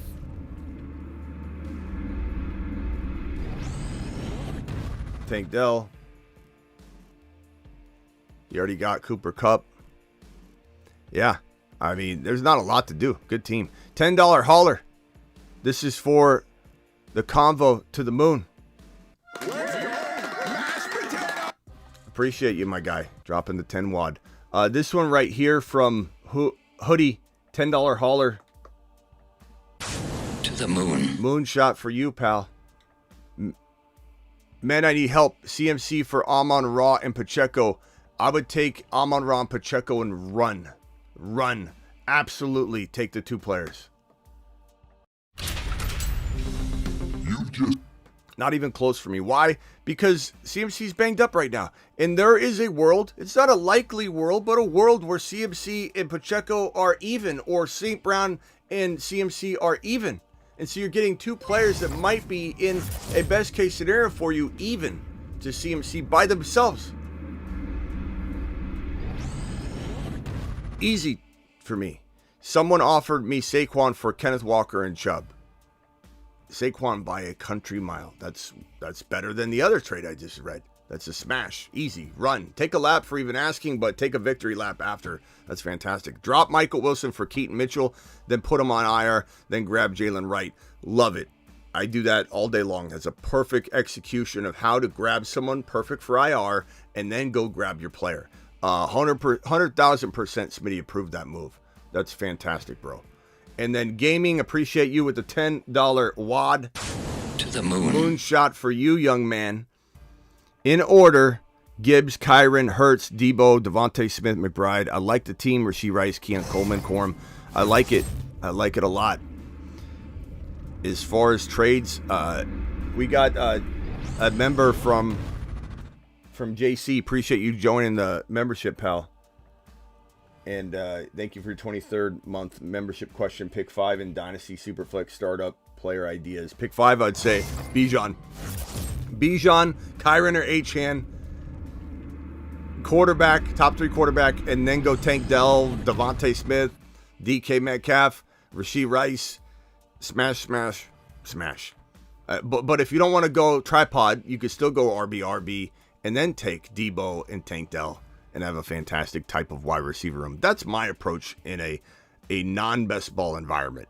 And gaming with this 10 team, I like this team a lot. Gibbs, Kyron, Hurts, Debo. You couldn't have drafted better. And to be honest with you, there's not a single move I would recommend you making. I love your quarterback. He's top 3. I love your 2 running backs. They're top 5. I love your wide receiver room. I don't even want you to trade Devontae Smith or Debo. Even if you could upgrade them, I don't want to get rid of them. And I'm just going to sit on Jameson Williams' value, let it increase. Coleman's value, let it increase. Chase Brown's value, let it increase. And maybe once you get some value, you're going to use Chase Brown and one of those receivers, the bench ones, to get some other player somewhere. Maybe you upgrade a Debo or Devontae into a Lamb Chops or a struggling Tyreek Hill who has 2 bad weeks in weeks 1 and 2 or something. And then crazier things have happened in 1 or 2 weeks of slumping. 1 or 2 weeks, people trade crazy players for crazy players. So this is a team you wait. You wait on JMO, you wait on Chase Brown, you wait on JSN, you let them gain value, and then you come for everybody and try and take someone's monster that's kind of sluggish out the gate. That's what you do. And there's nothing else to do. That team is straight fire. Unless you can get rid of Chase Brown and Debo or Chase Brown and Devontae Smith now for a Hill or something or a St. Brown, but that's it. Type of player. Edward, 16-man league. This is going to be tough. A 16-manner is tough. Got to start 3 wide receivers. Bijan, DJ Moore, Aiyuk, Dell, Worthy, Adunze, Daniels, Corum, Tyreek Hill. Or no, it's Taysom Hill. Taysom Hill, Ray Davis. This is rough, but it's 16 team. Like 14 teamer is hard, bro. 16 teamer is crazy. I would have been more apt to go after like a Dontavian Wicks or somebody instead of going after, I think, all of those wide receivers and then grabbed an RB. But then again, it's like, maybe Corum or Ray Davis. You maybe look at Frank Gore Jr. I love your team, though. I really do. DJ Moore is not my favorite player. I think he's in a crowded room. I don't think we get the top 5 to 7 wide receiver we had last year when he was all by himself. So I guess that's where I would have gone differently. Aiyuk's still holding out. So I think those 2 players for me are the reason why I don't love the team to give it like an 8.0 in a very deep 16-team league. But had you taken other players around there, I might. So we're just kind of at an impasse here at DJ Moore and Aiyuk. Who do I trade him for? I love Cooper Kupp. I love. You got Tank Dell already. I love that. I don't know. Maybe I'm not as scared as you are about starting. You know, you got 3 wide receivers and a flex. I mean, you've got Aiyuk, Dell, Worthy, Adunze. You know, you could trade DJ Moore and try and get into a Jacobs, a Pacheco. You might have to give a little more. A ETN, Kenneth Walker. Those are all players I think that are better than DJ Moore personally, but that's me. I could be wrong on DJ Moore. He could absolutely go bananas this year. I just think it's a timeshare, and it's also a rookie quarterback. Thoughts on Luke McCaffrey? Picked him up off waivers, empty bench, moved Brooks to IR. Love the guest today, Smitty. Thank you, Chris. Appreciate you.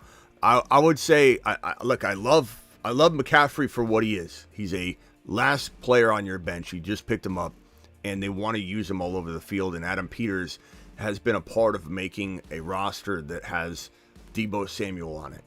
And they look at McCaffrey very similar to Christian McCaffrey, his brother, in terms of just having like a lot of great skills. Is he the next Christian McCaffrey? No. But they look at him in a similar way of, okay, this is the Christian McCaffrey bloodline. We want to run him. We want to throw to him. Again, I'm not saying he's going to be even remotely close to his brother, but this is a team that's looking at it. Adam Peters looking at it from a Niners lens in a way. This is a guy we can throw and run to and run the ball through. And he took reps at running back, not just like one time, for weeks. So they're really trying to get him to become their slash. And I really think there's upside here. It's hard to bank on a guy that has had as little work as he's had, some total in college, but it's intriguing. And $10 hauler, the final super chat right now at the moment, at least, from Lloyd. Lloyd, appreciate you. Sup, Smitty.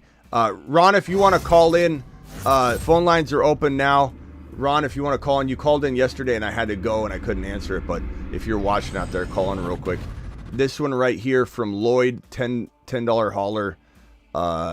Upgrade, please. Mahomes, Kyron, Javonte, JK. I'm trading JK the first chance I get. Jalen Wright, I like it. JJ Diggs. I don't like Diggs. I love Rice and Adunze. I love Keon Coleman. I like Travis Kelce. I wouldn't have traded. I wouldn't have drafted Diggs. I would have drafted another RB. You got JJ. You got JSN. You got Rice. You got Adunze. You got a fine wide receiver room. I'd risk the biscuit on those younger players and say, give me Diggs and maybe even J.K. Dobbins for Pacheco, Diggs and J.K. for even Josh Jacobs. Obviously, Achane, I would go after hardcore. And if I got to throw in more, I would. That's what I'm doing, Lloyd. And I'm not stopping until I do that. I just don't believe in Diggs. Personally, if you do, don't listen to me. Would you drop Gibson for Carson Steele? I think I would if you've got Pacheco. You can make fun of me all you want, but I feel like Carson Steele is going to start multiple games this year. Not saying he's a stud, but I think he starts 1 or 2 games, and then you know, maybe depending on what happens with Pacheco, he runs really hard, and he has one of those like 100-yard and a touchdown. People patting his helmet, loving him, picking him up. I just see it. Carson Steele just reminds me of that player that will be on the waiver wire show for 2 or 3 weeks straight, where we're like, pick up Carson Steele. He's starting this week. I could just see it. It doesn't mean Pacheco's going down with a season-ending injury in my mind. I'm just saying here's a guy who gets banged up a lot. And Carson Steele is impressing everyone. And he runs like Mike Allstott.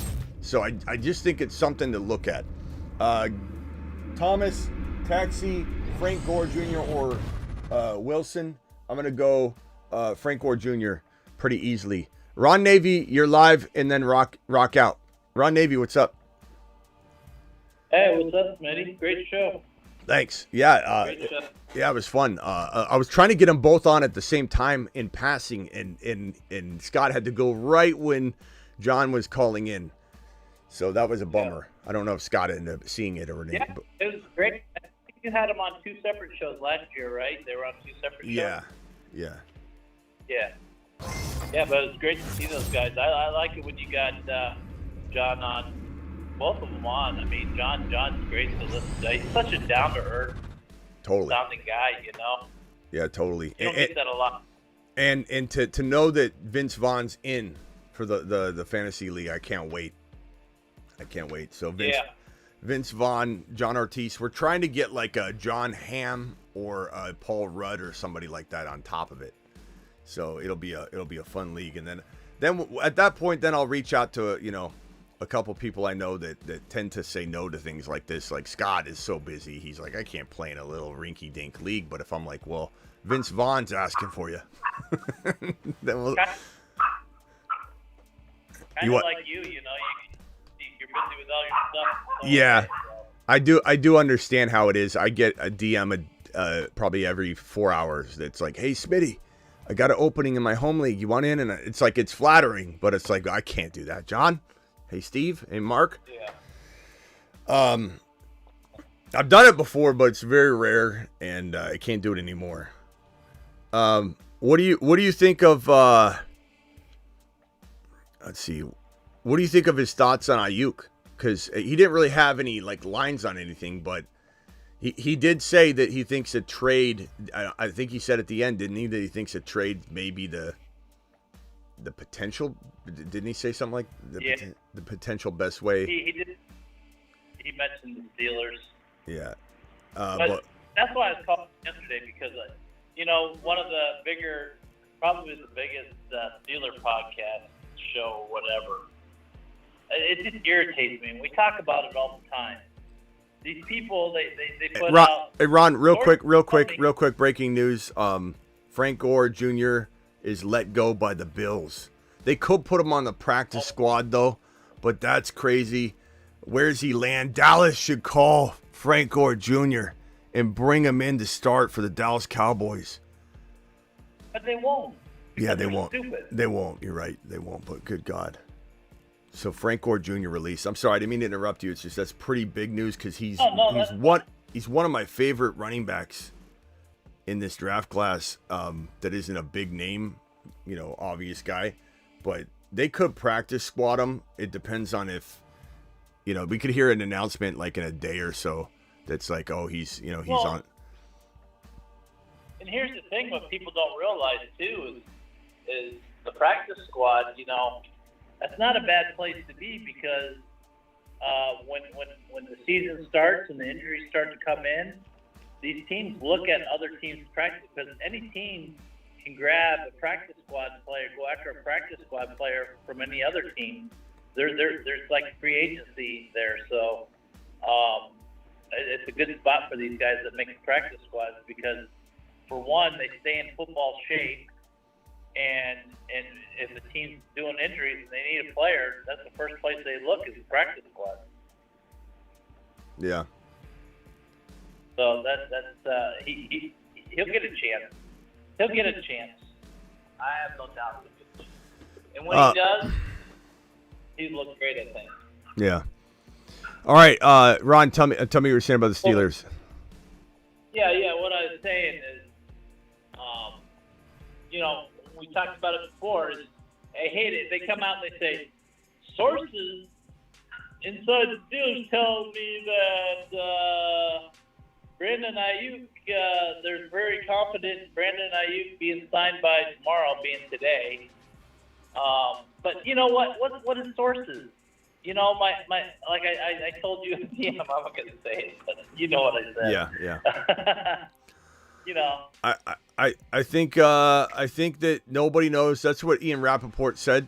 So on this report right here, where he said there have been several times where I've been ready to hit the button, but it couldn't, whether it was a trade announcement or a contract announcement, but they've been like on the verge of it each time. But these new deals that keep popping up are probably a big reason why they go off kilter. But he did say at the end, Rappaport said nobody knows. Nobody, not even he knows. So there's no way a local Steelers podcast knows. They're just ridiculous. There are people that are, there are even Niner pages out there that are saying like everything's worked out, but the guaranteed money, this and that. They're just like, they're playing a Russian roulette game and they're like thinking, okay, the odds with the season being less than 2 weeks away, the odds of him signing between now and then are like 90%. So if I say I've got a source, then I look like I'm right. Nobody cares. Everybody sees through all the BS. There's nobody that has anything on this. Nobody. I just said Scott Hanson on, who works at NFL Network. Nobody knows. You know, we only have our guesses. If they do, they're lying, and they put their sources, unnamed source. Always, that irritates the heck out of me. My dog. Unnamed is just as clickbait, so people will watch their stuff, and it irritates the heck out of me. You know, I mean. Let me go over to Rock Out real quick. Rock Out, you're live. What's up? Hello? Yeah, what's your feelings on Ray Davis? With that news, I don't think it changes a lot, but I think he's going to be a good goal line for them. Yeah, no. I think watch the practice squad announcement, because then I'm still IR spot or taxi squatting Frank Gore Jr. But you can't hold on to Frank Gore Jr. in a league where you can't taxi squat him unless you have a garbage, bench player that literally you could throw to the, like sometimes it's so deep that you can hold a Frank Gore Jr. It just kind of depends. But if the Dallas Cowboys, like if you had him right now, you could wait a little while and just see if the Dallas Cowboys bring him in. Like Ron said, I don't know that they'll do it. I don't know if they're smart enough. But if he signed with the Dallas Cowboys, I don't know, man. He could become something. This could be amazing. But, I don't know that they're smart enough. But, yeah, to answer your question, very much impact. It means that, because the Ray Davis was like, okay, do we like Ray Davis or Frank Gore? We kind of like Frank Gore almost a little bit better. And so it made it like Ray Davis feel like, okay, does he have an expiration date? Now Ray Davis is the clear-cut backup, and he's my crafty, I would say, dark horse, maybe even Moonman potential, 11th hour Moonman announcement type of player. Because I don't believe James Cook is going to A, hold on to the football, B, hold on to the job, or stay healthy, meaning holding on to the job, staying healthy. I don't know that like Davis unseats him, but Davis could certainly steal like 30 or 40% of the work. He's effective, man. Davis is effective. He's a little bulldozer. And I think he's not a little bulldozer, but he's a bulldozer. And I think he's got some special potentially in the mix. I like Ray Davis a lot.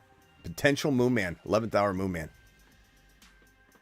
Yeah, one more question. I know you don't really like these questions, but do you like Santos or Dicker the kicker? Who scored more in that format last year? Santos. I'd probably roll with that. The historical data is pretty good with kickers, especially in-season data. Like you're 5 weeks in, 6 weeks in, the averages are pretty accurate. You'll have outliers, but unless somebody's hurt or something, I do tend to kind of lean with what's going. But, there's upside for both of them. Yeah. Appreciate it. All right, Rock Out. Hold on one second, Rock Out. Travis, you're live, and then back to Ron. And I probably won't stay much longer because I got to come back for the 8 p.m. show, and I kind of want to I got to do some things. Yeah, Frank Gore, do you think there's a possibility he's hurt more than we know? Because he was supposed to get x-rays on his knee, and they really haven't said much about that. But would they have just published him if that was the case, do you think? I think so. I don't know that they're doing it. Yeah, I don't think how many people they can do. Did you see Kadarius Toney and Deneric Prince got cut? Yep. I really good news for Carson Steele. I like Carson Steele, man. I like him. I think it's fantastic. Nice backup. Yeah, I think he's good. He could definitely have some appeal, in leagues where. I'm tempted to pick him up in the Moonman League. I've been sitting here looking at it. Is he available? I think he is. And I know. I was looking at him the other day. Yeah. I ended up grabbing Frank Gore over him. Yeah, and I don't know that I'd drop Frank Gore yet. I don't think I could drop Frank Gore. No, I'm not going to yet. I'm going to hold him and see what plays out here. And I don't even know that I can pick up. Oh, I can. I got Prince, and he got cut. So I just I made the move. I took Steele. I added him. I did it live. I would have. Yeah. That's easy. You just flip those two. Because Steele's cut and and on my team I have CEH as well with Steele, so I have the backup no matter what happens. So yeah. All right, I got him. Steele. I know that's a wild move, and I know it's a it's almost it could be a nothing burger, but I'm telling you, I almost can predict that at some point we will have a waiver wire show where Carson Steele is one of the top suggested players and he starts a handful of games. Oh, yeah. You have to figure, like, just, one, running back get banged up. And then the way Pacheco runs, I'm not saying he's definitely going to get hurt, but, he puts his body out there. He runs hard. So, in that offense, if there's an opening, there's points to be had. So, the question I actually called in about, maybe Ron does know a little bit more because he's a Steelers fan, so I don't know. They have guys at camp on the radio down there and stuff, but what's the outlook on Warren's injury? Hey, real quick. He says, yeah, go ahead. I heard today that they're expected him to play week 1. Yeah, he's going to start week 1, and so we have. I know he said that, but yeah, the team did too. So okay. Yeah, the team said that. Yeah, he's expected to be good. Okay. Which is cool because I still really like him. We took him off the Moon Man list because he got injured. I don't think I'm going to throw him back on or anything, but he's a midseason monster for a reason. I do think there's a takeover at some point. It's not to say that Najee's bad. It's just I like Warren better. I think he's just a better player overall. He's hungry. He's nipping at the heels of the other player versus the other way around. And then we have Arthur Smith, who usually does something you don't think he's going to do. So, I mean, it makes sense. And then, I don't know. I think PPR ability. Agree with you. Yeah, I think I think it's both because Najee's on a contract year. He's slimmed down. He's motivated this year. So I think it's going to be a tough battle. I don't think it's going to be so easy. I think it's going to be a great.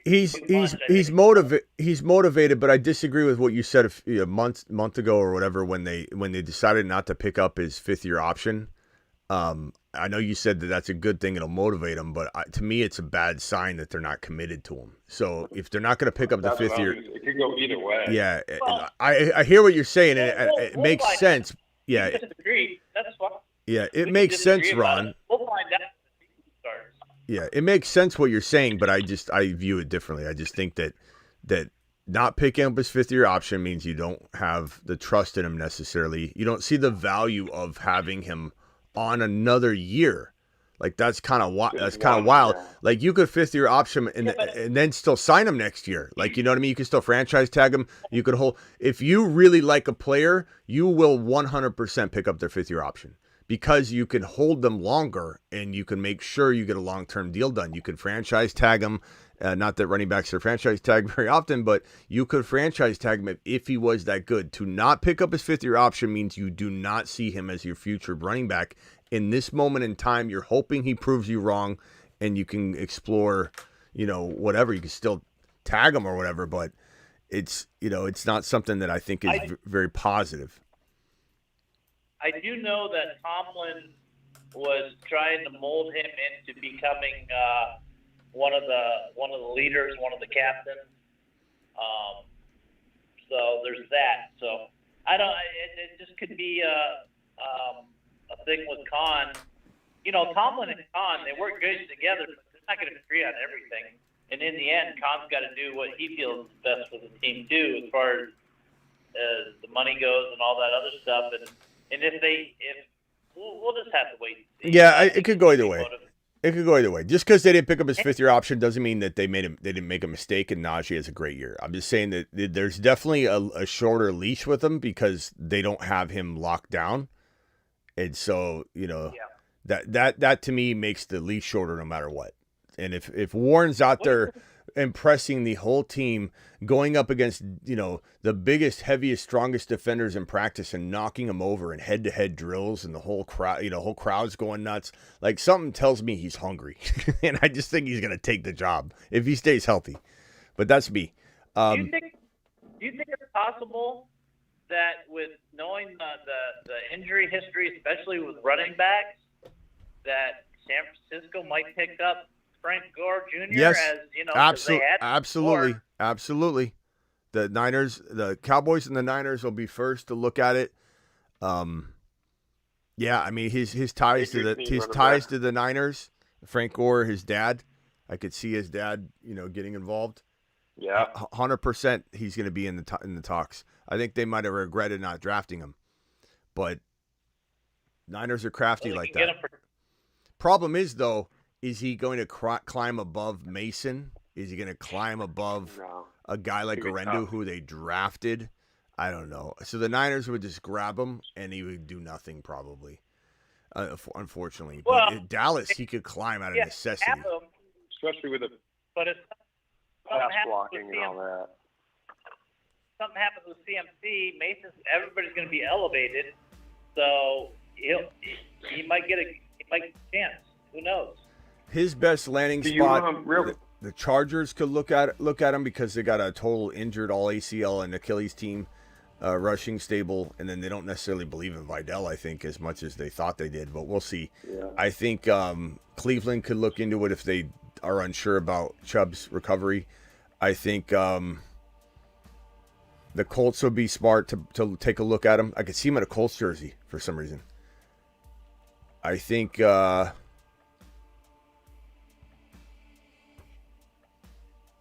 me see. Yeah, the Colts wouldn't be bad. Houston. Oh, because Mixon's going to break. Yeah. That would be phenomenal. Houston's my dark horse favorite. That would be unbelievable. Let's see here. Dallas. So Dallas and Houston. And then New Orleans. They can't rely on Kendra Miller. There. Yeah, New Orleans, Houston. New Orleans, Houston, Indy. What?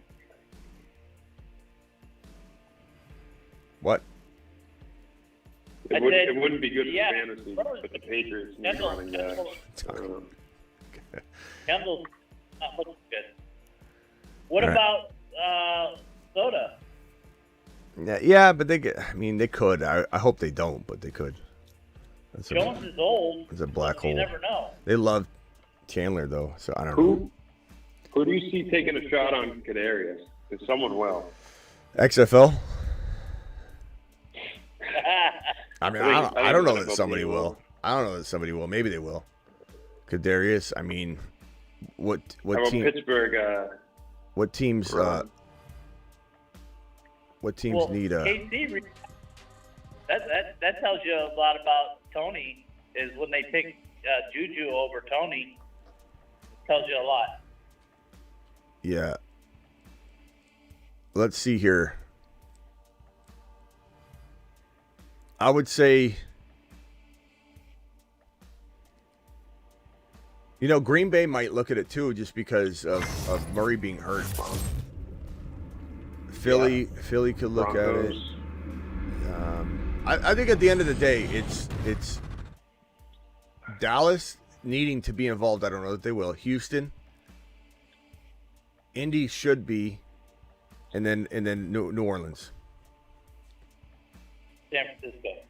San Francisco, yeah. That's what I'd say. All right, boys, I got to wrap it up here. Any final thoughts? Rock out, any final thoughts? And Sean, I'm coming for your super chat. I'm so sorry, Sean. I'll talk to you later, Smitty. All right, See you guys. Later. Bye. Rock out, any final thoughts? Travis. Oh, Rock out left. Ron, any final thoughts? No, get going and do what you got right, to do. see you I won't drop 50 until you leave. Well, I mean, I won't be upset if you do. I'll tell you that. Okay. I got to go for now. Unless you drop it, I got to go. All right, later. Arrogance, you got 30 seconds unless Ron gives you more time.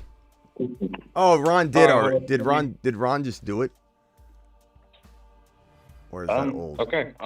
Go ahead. Tin-Man home with 3 plex. I smoked him, but I wanted to know if you would do any moves. Is that enough time for that? Yeah, go ahead. All right, I got Josh Allen, Jamar Chase, Justin Jefferson, Achane, Ramondre. Wait a minute. Is this a keeper league? No. How do you get Jamar Chase and JJ on the same team, bro? They let him fall, and I got JJ on the 2-turn. They let him fall, or the corpses let him fall? Like, there's no way that people with the pulse are letting JJ. Is this an 8-man? 10-man. All right, go ahead.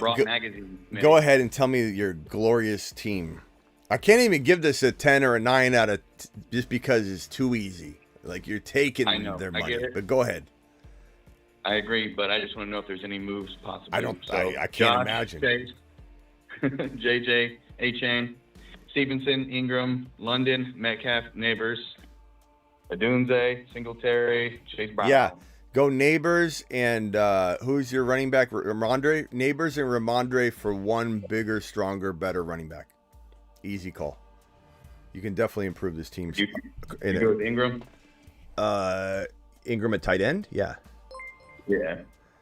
So Stevenson and Neighbors for one bigger, stronger player, bro, especially a running back. Go get Kyron. Go get maybe even Pacheco, Barkley, all those guys, bro. Gibbs with the hamstring. I bet you get Gibbs in this league. Gibbs probably fell to the mid-second round in this grandma league. You could probably trade Ramondre and Neighbors for Gibbs. And they won't even know to beat him. What? JT went like 5th overall. Ron Navy with 50. I knew Ron was going to do it. 50 gifted memberships. All right, bro. Go try and upgrade it. But even if you don't, you're still winning the league. Thanks, Smitty. All right, later, Arrogance. What an arrogant call from Arrogance. Trone and then Sean. Sean, you still here, bro? I'm so sorry about the delay, Sean. Let me just make sure Sean's here.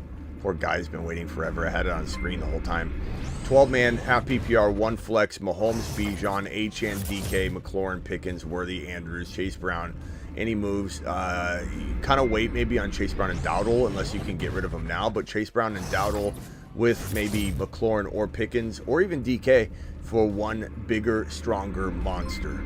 So if you obviously go McLaurin and Chase Brown, you're probably going to be able to reach for a Debo or maybe you already got DK, Devontae Smith maybe, or try and reach a little higher if I could. Cooper Kupp would be fantastic. And if you end up giving a bigger, stronger player like Pickens and Dowdle, I bet you could reach all the way up to London MHJ.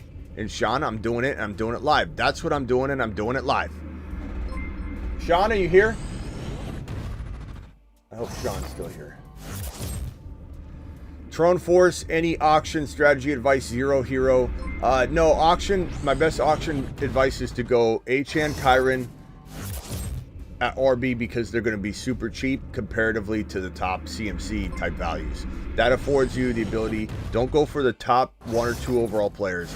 Go for those type of players and don't go for the top overall wide receiver like Lamb. Go for the Tank Dell, the Rashee Rice, the Londons, the Deebo Samuels, and then you can probably afford, if you're lucky, one of the big 3 QBs. Just don't pay $30 or something, but one of them could go in like the $15 range or something.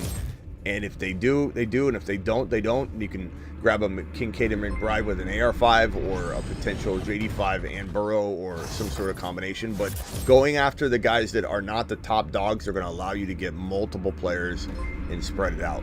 Second piece of advice is never call out the players you want. You want your players to be called as late as possible. You want someone else barely listing Achane. Because if you throw Achane out 1st or 2nd overall, he's going to go for more money. The more money that's spent, the more people won't overpay.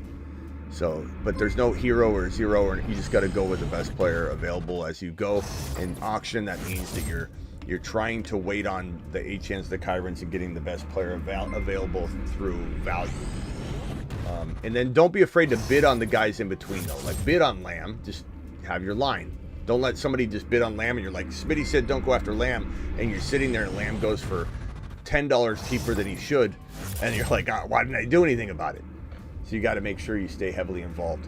Ron Navy dropping the 50 gifted memberships. Ron to the mother freaking moon. I don't even have the money in the suitcase, so we're going to fly the drone for Ron. We're flying the drone for Ron.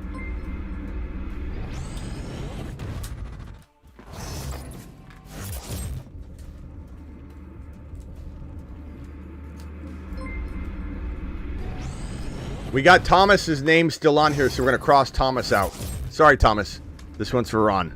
This is a solo flight for Ron. So let me cross Thomas out. There you go. Ron Navy, ladies and gentlemen. Ron Navy gets a special drone flight right here, right now.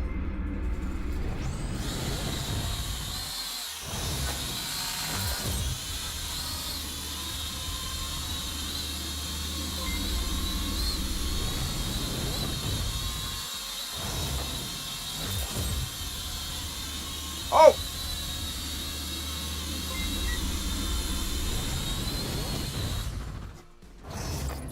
It didn't show the camera view?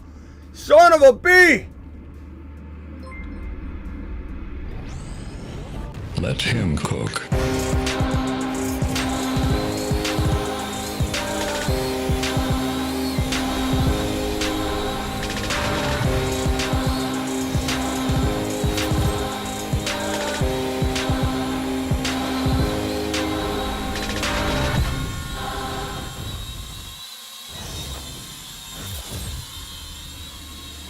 That was the best I've ever done it. That was the best I've ever done it. That sucker was there. Let me just see. Oh yeah. And Thomas is scratched out.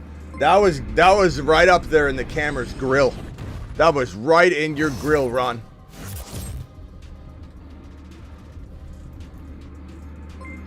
That was as close as I've ever got it, right in the grill. Put it in the grill. Put it in his grill.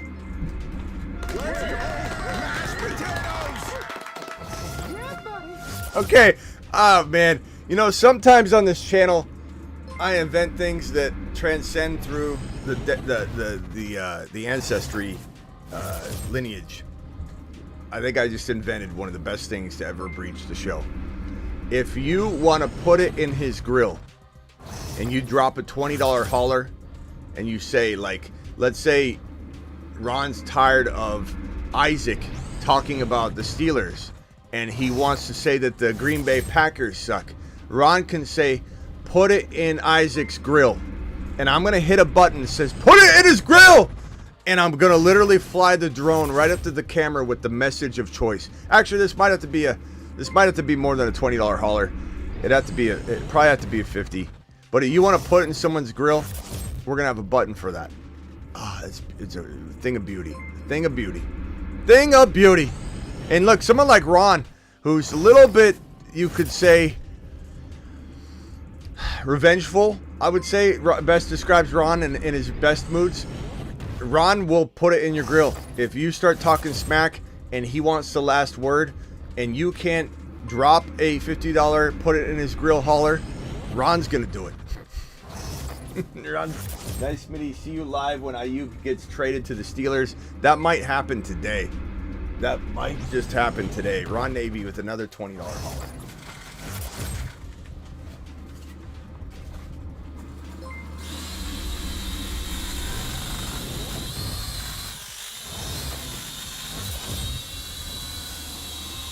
Let him cook. Oh!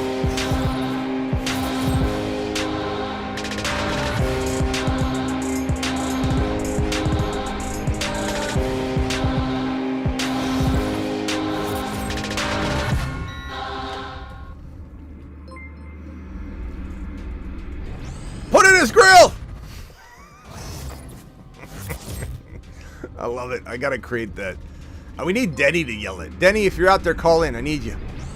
I need you, Denny. Put it in his grill. First auction draft for me, $200 budget. I'm keeping DJ Moore at 29. I don't know. I don't think so, bro. I don't think so. Side note, there are a lot of Bears fans in the league. A lot of Bears and Bears fans in the league.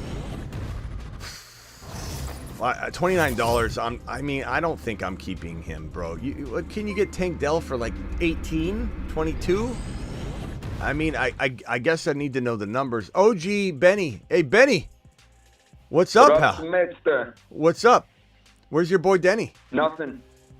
I haven't heard from him today. I'm sure he's probably in deep recovery mode. I'm sure he is. Or at least mild recovery. Mild recovery at the minimum. He usually calls in the evening when he gets up. He's probably feeling a little more bold at that moment. This is OG So, Benny. Smitty, You got the beef with Denny, okay? Or supposedly the beef with me, but he says that, not you. OG Benny, what can I do beef. for you? So this is exactly why I called. I reviewed Smitty. I found our beef, and the stemming was from 2021. I went back and I scoured all the live streams, every live stream I ever commented in of yours, and I found it. What is it? Precise dispute was at the 401 in the summer of 2021, going into the summer of 2022. You took ETN and either a mock, an underdog, something like that, at 4-1. Appropriate. I was a big James Robinson guy. Just a few picks later, Swift went. And Swift had a pretty solid rookie year. Terrible team, the Lions were at that particular point. Jaguars, terrible team as well. And I'm typing in, I said, why on earth, if they have a great running back, James Robinson, or at least a competent one, why would ETN slide in and absolutely just dominate and be there? I said, take Swift. He's already proven it, and he has really no competition. Jamal Williams, yeah, so Smitty, I'm giving you my apology. You were right. ETN, he dominated, and Swift abominated. Let him cook.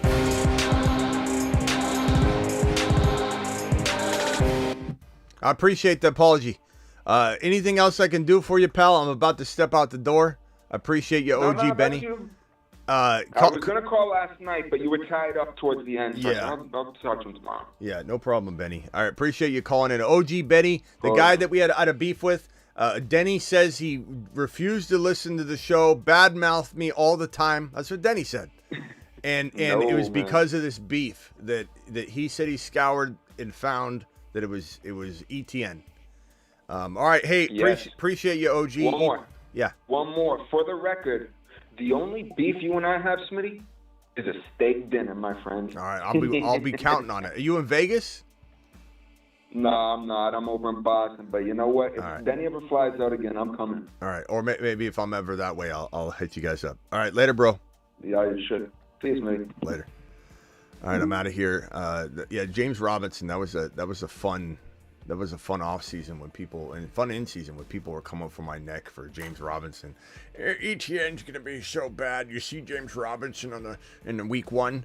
Smitty, how do you feel now? I heard the same thing about Monty in the beginning of the year last year. Oh, what a dumb channel this is. I just came back to tell you I'm unsubscribing because Gibbs looks like garbage, and we're 6 weeks into the season. You pathetic content creating Caleb Smitty. And then guess who cooked? Let him cook.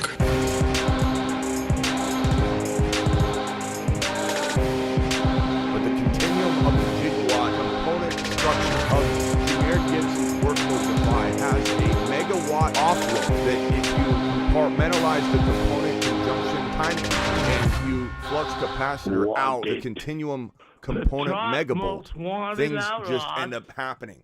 And that's why Jahmyr Gibbs is a top 5 to 10 running back instead of top 6 to 10. Wednesday. What a comment. I'm here. What did I miss? Kind of a lot. You missed Scott Hanson. You missed John Ortiz. You missed a lot, pal. And Ron said, did someone say steak? Mashed potatoes! Let him cook. Let Ron cook steak.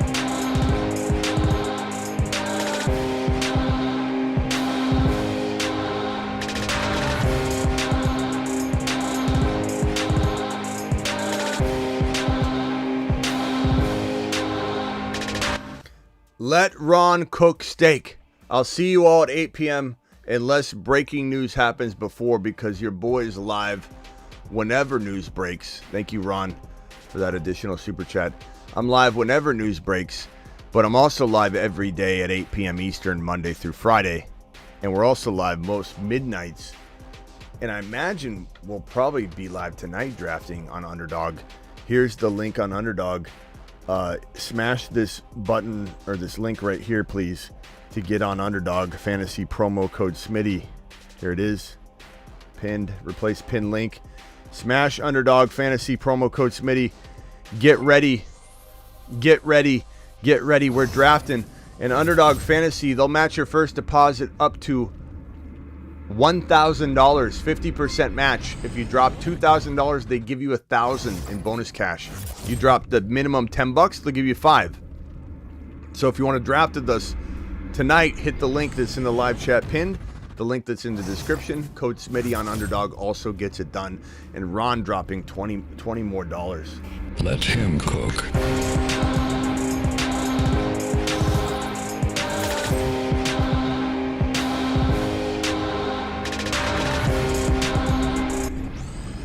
Thank Ron for your gifted membership on your way out the door, because he dropped, I think, I want to say 80, 90, no, 100.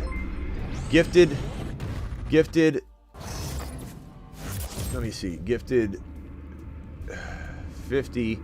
Ron dropped 2 gifted 50s, that's 100, and a 20, that's 120.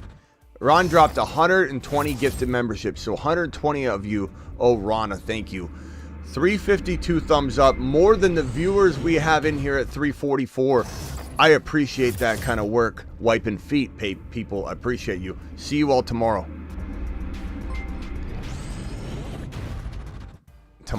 See you all at 8 p.m. tonight.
See you all at 8 p.m. Eastern. Thank you, Ron. Thank you, everybody.